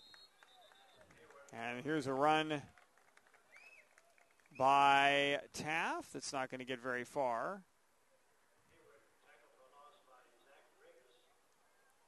And that will bring up third down as that last carry by Bright. The PA announcer was saying Hayward, and I had to double check because I don't see why you would move him from quarterback to tailback when you're up 39-14. But that was Bright, who's now lined up in the slot on the near side. Navarez in at quarterback, dribbles the snap, throws, hits Bright. Bright's got an opportunity here. Nice couple of moves, gets down the field, and picks up the first down for the Toreadors. Well, this will be a nice second win of the year for Taft. They'll be riding a 2-game winning streak going into their next game. Yeah, and they have Montclair Prep and then Birmingham, and they enter league play, I believe, next week. Right? Yeah, well, actually with the Birmingham game. So 2 weeks from now. So Taft may be hitting its stride at the right time. The defense played very well tonight. The offense, still too many miscues, but getting better. A week off for Taft, and then they've got that Birmingham game. As here's a handoff, Creation, who's going to be hit at the line of scrimmage. Nice job stepping up there, Chase Madrigal for the tackle. You know, one thing that Coach Bourne for Saugus was quoted as saying a couple weeks ago when they lost to Buena 33-13. Buena had scored 1 touchdown in 3 games heading into that game, and then Saugus let him score 33 points, and he was not happy with his defense. And in the following week, they only gave up 10. And this week, I know it says 39 on the board, but as we've discussed, the Saugus defense has played very well. So the Saugus could be building a little momentum defensively. They're just going to have to get healthy on offense. Here is a penalty marker down, and a pass by Navarre is incomplete. Looking for Creation along the left sideline. And the clock will stop with 9:25 remaining fourth quarter. This penalty is a false start against Taft. And you might be wondering why Taft is throwing still when they're up by 25 points in the fourth quarter, but all these kids want to play. Yep. And you got to give your backup work, as we've seen tonight with Saugus. You can be on that fourth-string quarterback pretty quickly, so it's certainly not running up the score by any means. It's getting your second teamers a chance to maybe score a touchdown, getting your backup quarterback some reps. Well, it'll be interesting to see if Davenport comes back in. He's clearly still favoring that right leg a little bit, and Portillo still throwing on the near sideline for Saugus. And it present an interesting choice coming up for Coach Bourne. Well, maybe not for this game necessarily, but even for the young man's health. I mean, what do you do? He's running around like he wants to play, but he clearly is hobbling. And, Coach Bourne would probably be wise to not put him in there and put him under duress. You might need him next week. Yeah, especially with your top two quarterbacks down. Here's a handoff. Taft, a new ball carrier in the game. That's Joseph Acosta gets his first carry. Acosta on third down gets about 3. The ball now inside the 30 around the 28, and Descalo back on for a field goal attempt. Another chance to get that 5th field goal. This one, let's see where they're going to set up for this. Looks like about a 39-yarder, maybe 38. Again, hard to tell with the striping here. It looks at 25. Looks like he's setting up at about the 24-yard line on the spot, maybe a 34-yarder. Am I doing my math right there, Derek? It's hard to tell. It looks like it's just shy of the 25. Right. Yeah, I think you're right. 34-yard attempt, almost straight on. That time the snap is good, and so is the kick. From 34 yards out, Descalo adds his 5th field goal of the game, and it is 42-14 Taft with 8:27 remaining. Good for him. Good for that young man. 5 field goals in a high school game. Very, very impressive. And a better snap that time, and you notice the whole operation was just a lot smoother. Yeah, and you can see how critical all 3 components are. You know, there's and maybe a little bit easier to spot at the high school level as opposed to the pro level, where usually the mistake is maybe a fraction and you can barely tell. Yep. And in this situation here, all 3 players, the long snapper, the holder, and the kicker, executed well, and the result is 3 points on the board for Taft and 5 field goals in the game for Jordan Descalo. Well, typically at the high school level, you're looking to get a kickoff from snap to kick in about 1.35 seconds. And I have to imagine some of the kicks we've seen tonight have been closer to 1.65. But usually they'll get blocked if they're anything over a second and a half, 1.5. So that last kick looked like it was probably closer to 1.3, 1.35, 1.4, which should get a kickoff anytime at the high school level. And as Descalo is about to kick off, Derek, the fractions of seconds you're talking about may not seem like much, but prove to be huge. I mean, you're talking a third of a second, and that's the difference between your kick being good and your kick being blocked. Right, exactly. That went in the end zone for a touchback. Well, and too, for the rhythm of the kicker. If the kicker has to stand back there and wait for the ball before he can go, and then he rushes, everything, it's all timing, it's all rhythm. It's kind of like a golf swing. The second one little part gets off, the whole thing can just go to havoc very quickly. It certainly gets dicier and requires the kicker to create on the fly a little bit. Yep. Shuffle your steps or something in order to get the kick away. Meanwhile, Davenport back in the game for Saugus. Again, the Centurions going left to right in the white jerseys, 8:27 remaining, and Davenport back out there, which is good to see. He's going to throw a screen. It's almost intercepted. Nice deflection at the line of scrimmage by Lance Shaver. And I like that play call. Injured quarterback, don't make him move too much. Run the screen, but a nice defensive play by the one lineman that had a chance. It was actually pretty well executed by Saugus. They did have some daylight if the running back was able to catch the ball. Shaver a little frustrated. I don't know how many opportunities he was going to get an interception this year, but one just went off his fingertips, especially playing defensive tackle as he is right now. Davenport shifts Pierce to his right. 3 receivers near side, 1 far side on 2nd down and 10 from his own 20. Davenport back to pass, fading, throwing, and overthrows Pierce, and we got a late hold. And really unnecessary there as well, as that ball was clearly going to be incomplete, and Martinez grabs Pierce, and that penalty is going to go against Taft. And, Jeff, I love how this kid, Krishawn Pierce, plays. Number 8, he's only 5'8", 155 pounds. I have a feeling that's a little generous because he looks more like 5'6", 140. But this kid has played both ways, running back, receiver, corner. been getting hit, running the football, making tackles. On that play there, he was forced out of bounds. He ran onto the track. He turned around and sprinted right back to the huddle. You'd love to see that at the high school level. To bottle that energy, Derek. Considering he's been playing offense and defense, and he still has that much left, is testament to how hard that kid works. Here's Davenport on a rollout and incomplete, almost pulling it down, but unable to get the completion on the near sideline is Robert Avila. And a good route by Avila, just a simple little 12, 13-yard comeback. Davenport threw a good ball. Might have wobbled just a little bit, which still caused Avila to drop it, but it still was right there, low and away from the defender. Throwing on a right leg that's bothering him, rolling out and then planting on that leg and firing a fastball about 15, 20 yards down the field. Not bad. Hey, Peyton Manning throws wobblers about once every third pass. So we should all be so lucky. 2nd down and 10. Here's a pass into the flat. Pierce is going to be knocked out of bounds. Coming up and atoning for his pass interference a moment ago and making the tackle was Martinez. As the clock moves to the 7:50 mark in the 4th quarter.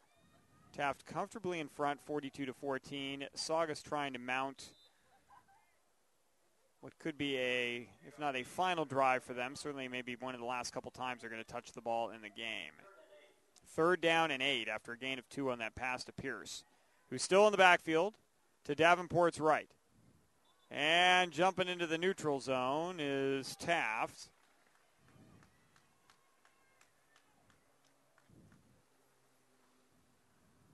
And that'll give 5 yards to Saugus, and 3rd and 8 turned into 3rd and a little bit shorter, 3rd and 3. At least it should be 3rd. Well, actually, they're going to say 3rd and 4. Maybe only a yard gain for Pierce on that last pass play.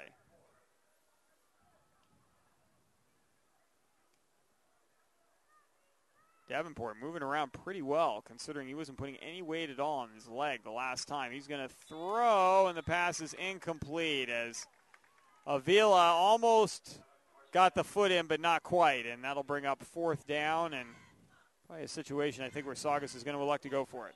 Yeah, even if they don't get it, Taft is probably just going to go to the ground and try to run out the clock. So at this point, I know it's on your own 40-yard line, but you really don't run too much of a risk. Try to keep your offense on the field to get a little more work in. You never know. This might be your starting unit coming next weekend. Week. Yeah. 4th down and 4. Ball at the 41-yard line. 7 minutes left in the game. Davenport looking to throw, and Avila can't pull it in. He was open, but couldn't come up with a catch, and a turnover on downs back to Taft. They will take over at the Saugus 41-yard line. And Davenport, Jeff, has been surprisingly accurate tonight. I mean, he's put the ball pretty much where it's needed to be on 80% of his throws. Couple drops, couple tips, or good plays by the Taft defense. But as a whole, very impressed with the way the tight end has come in and played quarterback for this Saugus offense. And, a week off for Saugus, and then they play Valencia on the road on October 5th. And if Langford and Hamilton aren't able to come back in that time frame, Davenport with 2 weeks of practice, that'd be really interesting to see how he does as Navarro's on 1st down, gets a low snap, and then ends up getting back to the line of scrimmage, maybe a yard. Well, I have to imagine that Hamilton's an even better thrower of the football than Davenport. So, you combine his ability to throw with his ability to also run the ball and run the offense the way they want it to be run. And this Saugus offense should be able to do better than it's done tonight. But if Davenport has to go, he's certainly capable. Yeah, with 2 weeks of practice, I like him back there. I mean, he's played a solid game coming in as the 3rd-string quarterback. Here's a Taft carry. Well, nice hard running by the Toreadors there between the tackles. Unfortunately, that you mentioned Valencia's next up, but after that they play Canyon and then they play Hart, 2 powerhouse programs. So with all the walking wounded on the Saugus sideline right now, they are going to have to get healthy quickly. And we've been pretty impressed the way the defense has played tonight. But if the offense doesn't improve when you play 2 schools like that, things can get out of hand pretty quickly. Here is a handoff to the right-hand side after a carry by Jordan Robinson a moment ago. Now Isaiah Grant gets his first carry of the game. And he'll bring up 4th down and a couple. Could we see a 50-yard attempt by Descalo? Oh, my goodness.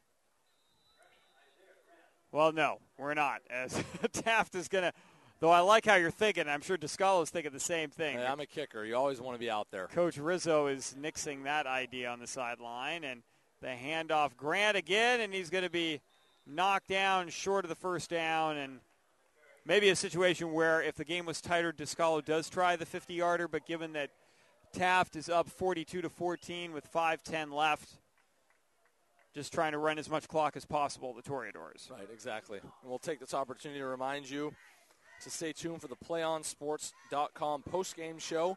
We will select our player of the game, who I believe we already have selected, and we'll announce that shortly, as well as wrap up all the action from this ball game that's coming up following the game on your destination for high school sports, PlayOnSports.com.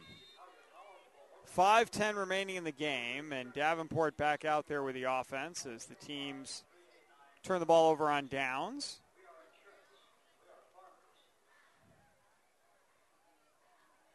First down and 10 for Saugus at their own 33-yard line. Now we've got a whistle and a timeout on the field.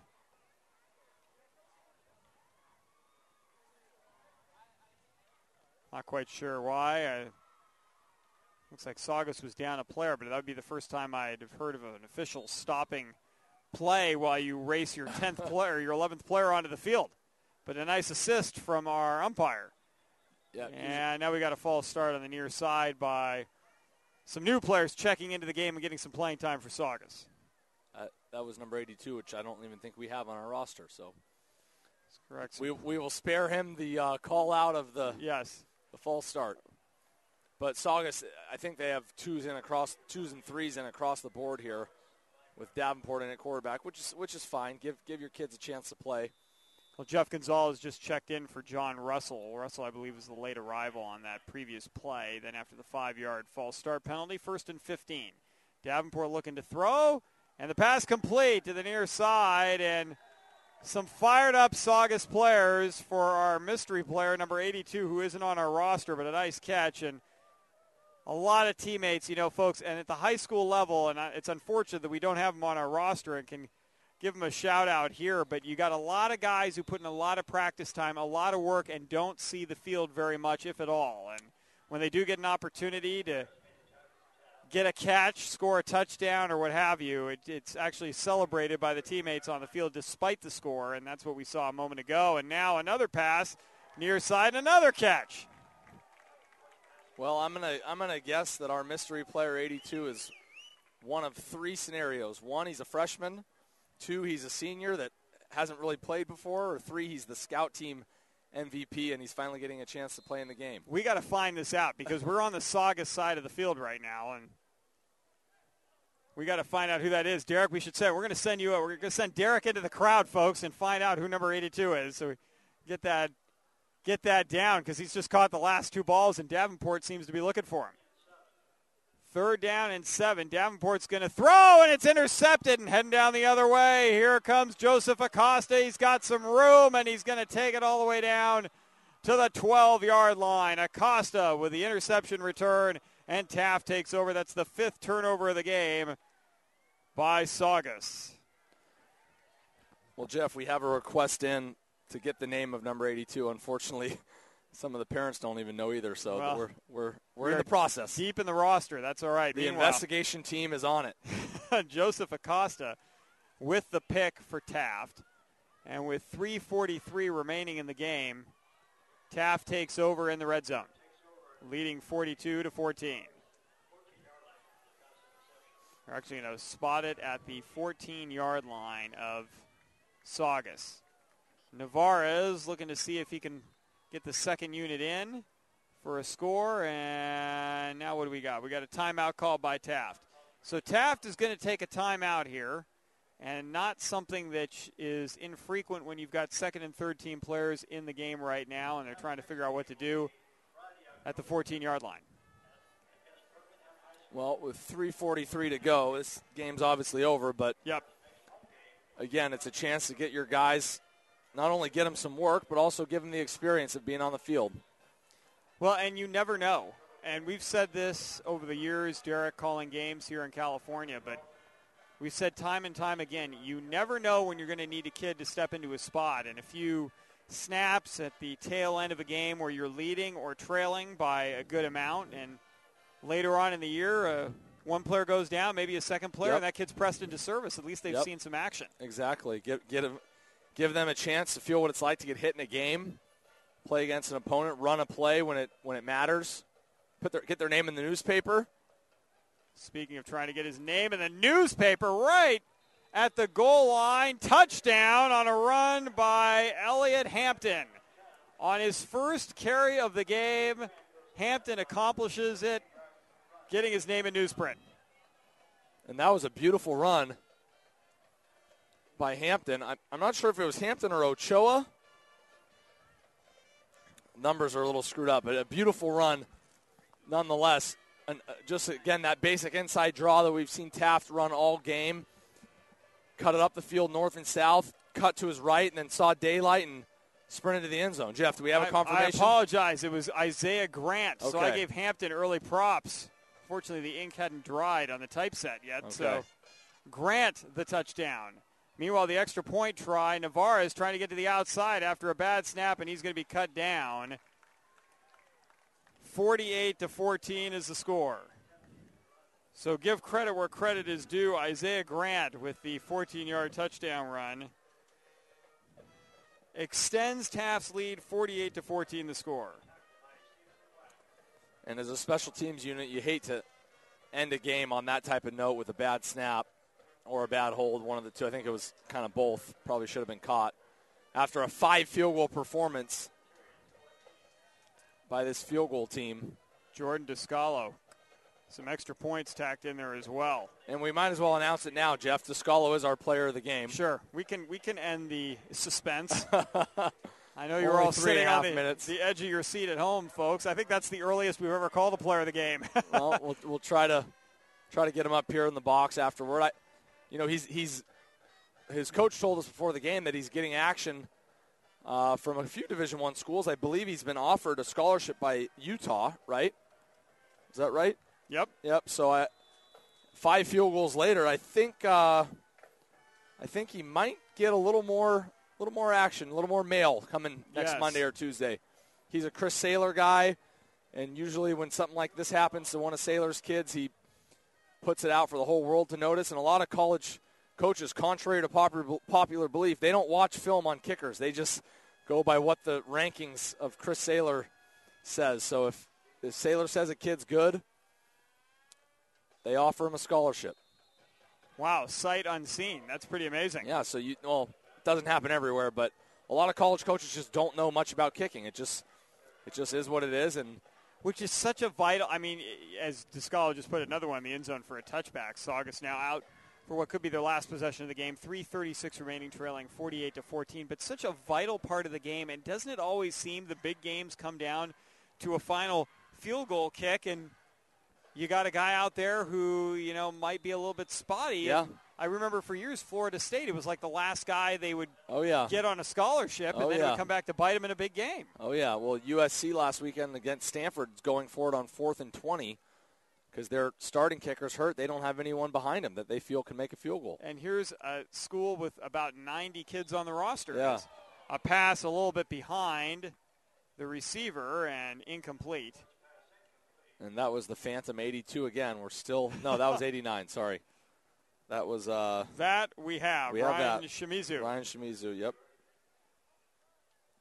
Incomplete, second down and 10. Nice job by Gutierrez on the coverage there. As he's lining up at corner, Marco Gutierrez on the near side. Davenport is going to get rid of it, and boy, he is really hobbling with that right leg, and I don't know how long you can leave him out there. I mean, that one was one he was putting any weight on that thing at all.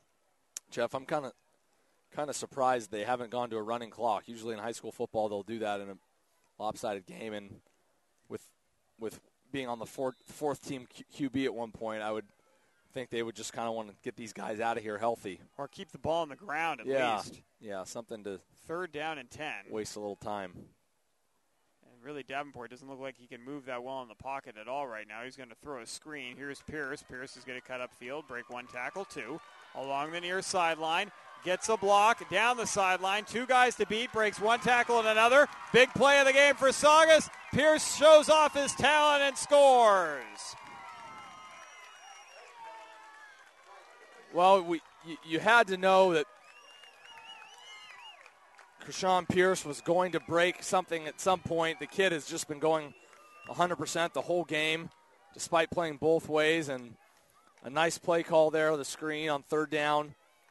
And Pierce just does the rest. That was all heart. Tiptoed down the sideline, read his blocks beautifully, cut it back, and outran the Taft defense. Well, congratulations to that kid. That's a heck of a run at this point in the game. Credit to Davenport for staying in there and getting the completion on the screen when his leg is obviously hurting him. And then Pierce weaving his way down the field. And earlier on, they ran a screen in the game. We saw that, Derek, and you mentioned Pierce just needs to use his blockers in the space more effectively. Well, he must have had a line to our broadcast because he did that expertly on that particular play. Yes, he did. That was outstanding vision. Knew exactly where to go, and he cut back at the perfect time. And he's got wheels. Little guy, about 5'7", 5'8", pulled away from the defense. Meanwhile, the extra point try, no good. So the score is 48-20.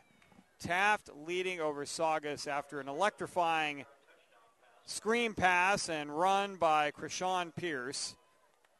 3:05 remaining in the game, and Saugus set to kick off.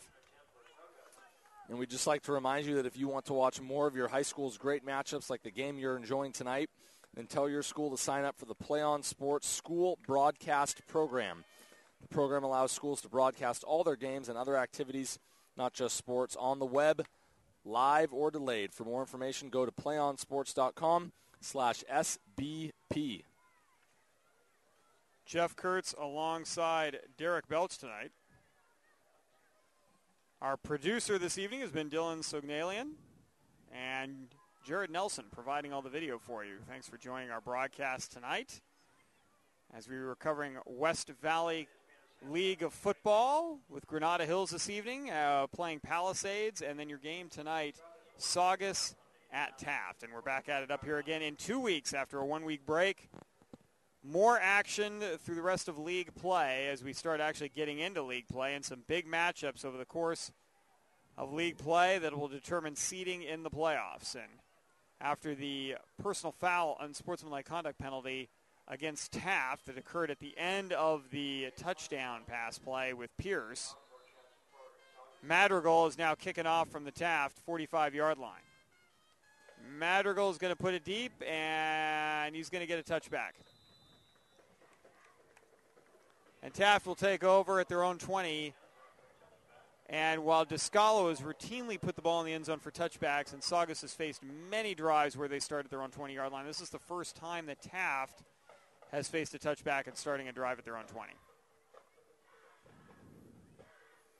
And the Saugus defense, I think, now is finally on the second string across the board. So, and how you can tell is there are a lot of clean jerseys out there right now. Yeah, well, Saugus has played a lot of guys tonight, so there aren't too many white jerseys left on that sideline, offensively and defensively, but more than there were before on this series. On first down, Navarre is handing off to the left-hand side, breaking a couple of tackles is Creation. He's going to get out across the 25 near the 26-yard line.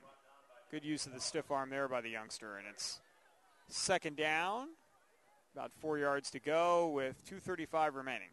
And Jeff, we really haven't seen too many different plays tonight offensively. A lot of basic stuff. Quarterback keeps, inside draws, options, a couple screens. Low snap, handoff right side. This is a nice carry for a first down by Taft across the 35 out near the 37-yard line. And, of course, at this point in the game, the offenses are just going to run the ball. But even when the ones were in on both sides of the ball, we just didn't see anything too creative, nothing flashy. We did see that really nice pass to the right corner of the end zone by the quarterback Hayward for Taft. But that was about it. Everything else was pretty straightforward. Mike Martinez on the previous carry for a first down. This time on the carry by Creation, he is tackled immediately, as that was Austin McKinney with a tackle. Or excuse me, that was Ponce with the tackle for Saugus.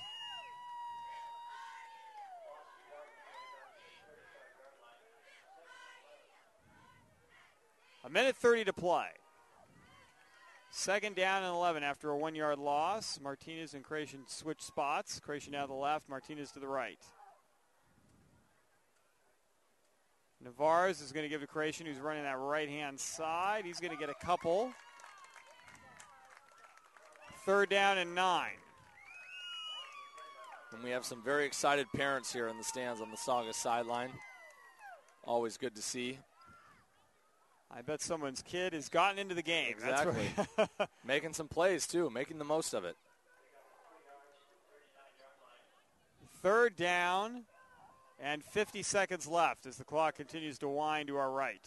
Again, stay tuned for the PlayOnSports.com post-game show.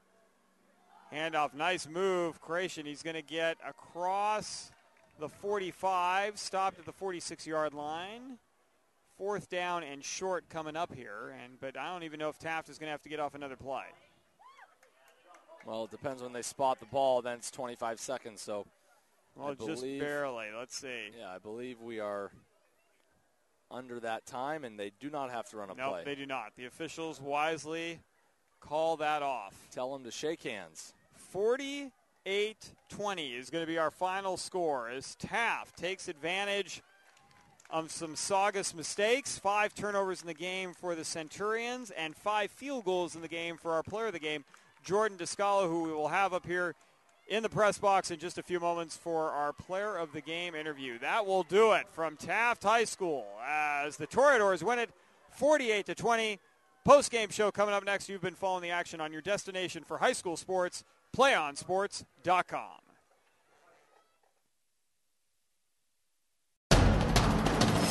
We can get a player up here. Oh, that's good stuff. All right, perfect. Prepare a Wiley Ballard graphic. Do you want me to start the stream?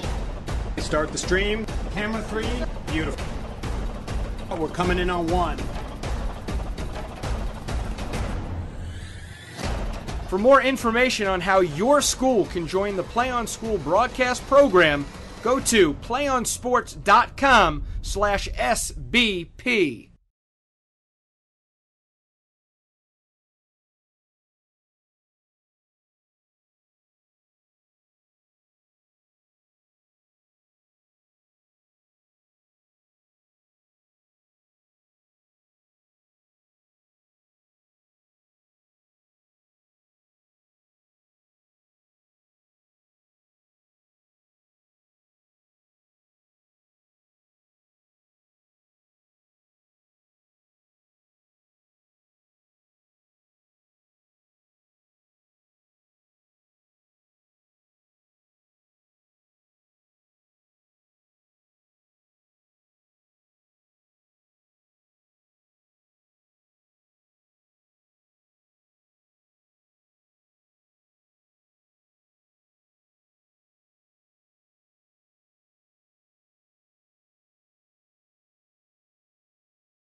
For the young man to my left, and I'm surprised you're not icing your leg right now. First of all, congratulations.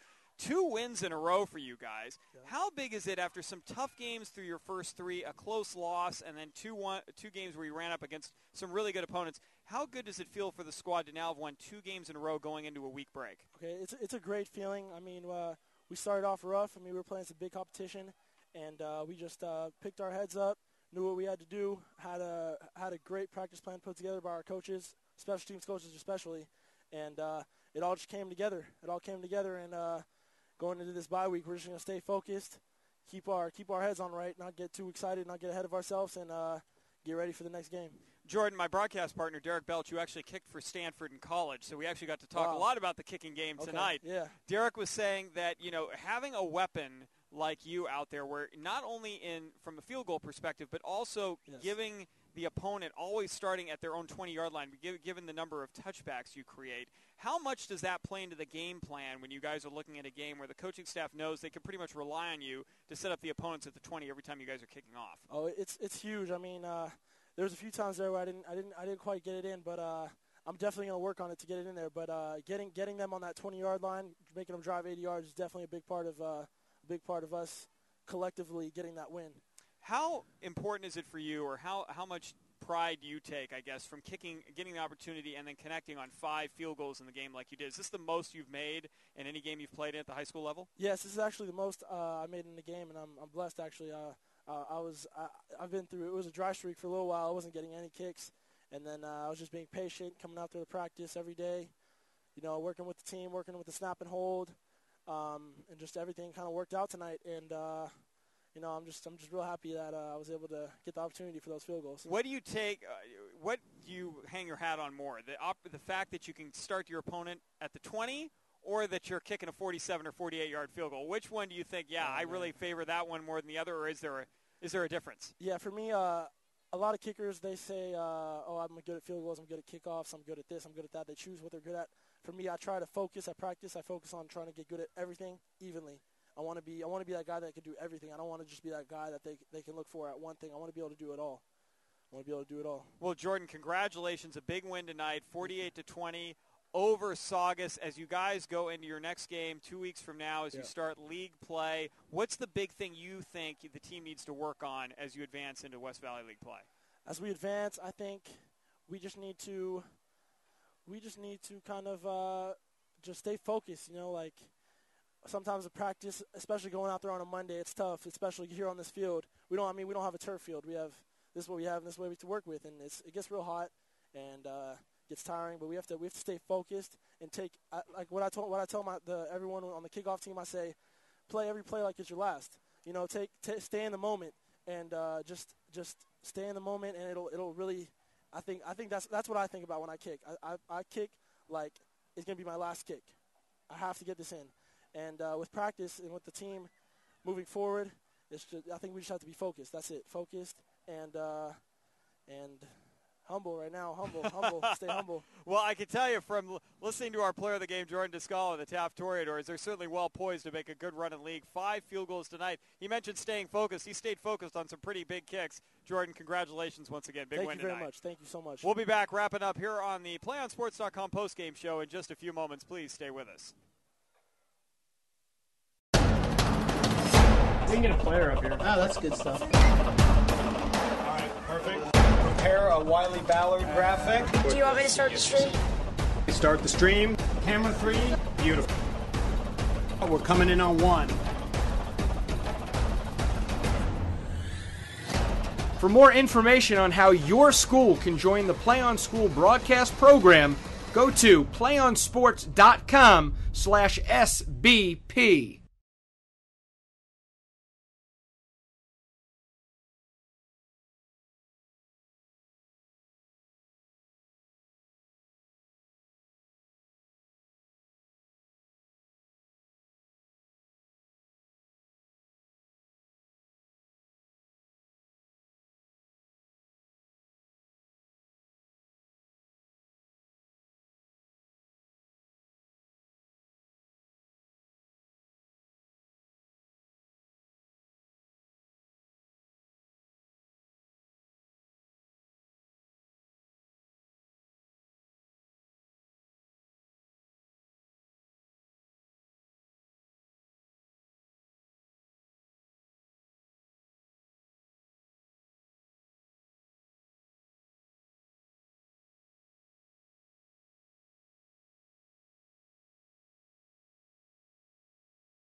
Wrapping up here on the PlayOnSports.com postgame show. Jeff Kurtz rejoined by my broadcast partner, Derek Belch. Derek, we just heard from our player of the game, and a fantastic job. 5 field goals in the game. Taft winning 48-20. First, let's look at Saugus, though.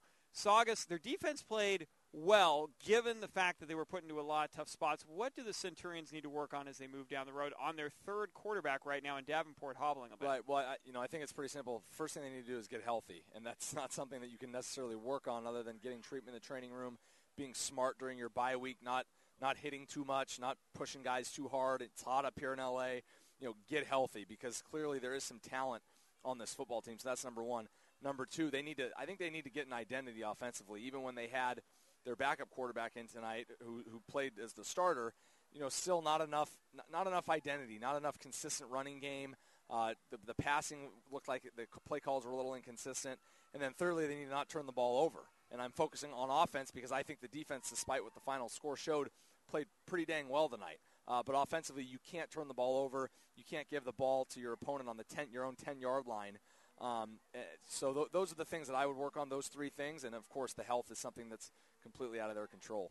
Meanwhile, Taft cut down on the number of turnovers they had this evening, which was a goal that they were focused on tonight. They come away with a big win. Now 2 wins in a row for the Toreadors. What do you see, though, that they need to work on as they move into league play? Well, again, the turnovers. And we talked to Coach Rizzo before the game, and he said that 4.5 turnovers per game coming into this game.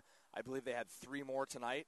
A pick and 2 fumbles, so that just can't happen. And the more you get into the league and the better teams you play, the games get more important. You cannot turn the ball over. So the good news is they're coming down. The bad news is they're still turning the ball over. And then I would also say, just again, I talked about the offensive identity for Saugus. Taft, the same thing. They have a lot of really good athletes, and I just felt like tonight the play calling was really basic. They didn't really do too many creative things when they probably could have, and I'll give the Saugus defense credit for that. But they have the athletes. Hayward is an excellent quarterback. He has good feet, throws a good ball. Mix it up a little bit. You don't have to just run the spread draw play every single time. Your kid can throw the ball. So, and I think we saw that on that deep touchdown pass to Hawkins. So offensively, that's what I would do. Defensively for Taft, just keep playing. I mean, they only gave up 20 points tonight, which is better than some of their other blowouts. Unfortunately, it was 20 points to an offense that, didn't really have much going for them. So that's certainly something that you can pick apart in the film room. But they did force 4 turnovers. So just keep it going, keep improving. Yeah, and Marcel Lewis with some big plays early on when the game was still in doubt. And keeping in mind, 14 of those points, 1 came on a turnover where the defense was at their own 3-yard line and Saugus scored in 1 play. Right. And the second was against the second-team defense right, exactly. on an 80-yard pass play at the end of the game. So you really could say they only gave up 7. Yeah. And for the most part, they kept Saugus. They held them down. My only concern would be that you just didn't see an offense tonight in Saugus that you're going to see throughout the rest of league play if you're Taft. So there were some miscues, some of that soft coverage stuff where they just sat and let the receivers do whatever they wanted. If you face an offensive team that's got all their starters humming, you're probably not going to get away with that. Well, that's going to do it tonight for us here on PlayOnSports.com. I'd like to thank all of the people here on our broadcast crew who made tonight's broadcast possible. Jared Nelson providing all the video tonight. Our producer doing an outstanding job, Dylan Sognalian. For my broadcast partner, Derek Belch, I'm Jeff Kurtz saying so long from Taft High School. The Toreadors move to 2-3 on the year with a 48-20 win over Saugus, who falls to 1-4. We'll see you next Friday night, folks, on Friday Night Football. We're your destination for high school sports. PlayOnSports.com. Good night, everybody.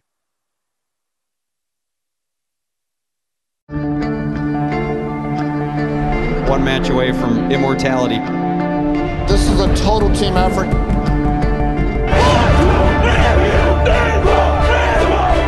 We're gonna come at you. One shot.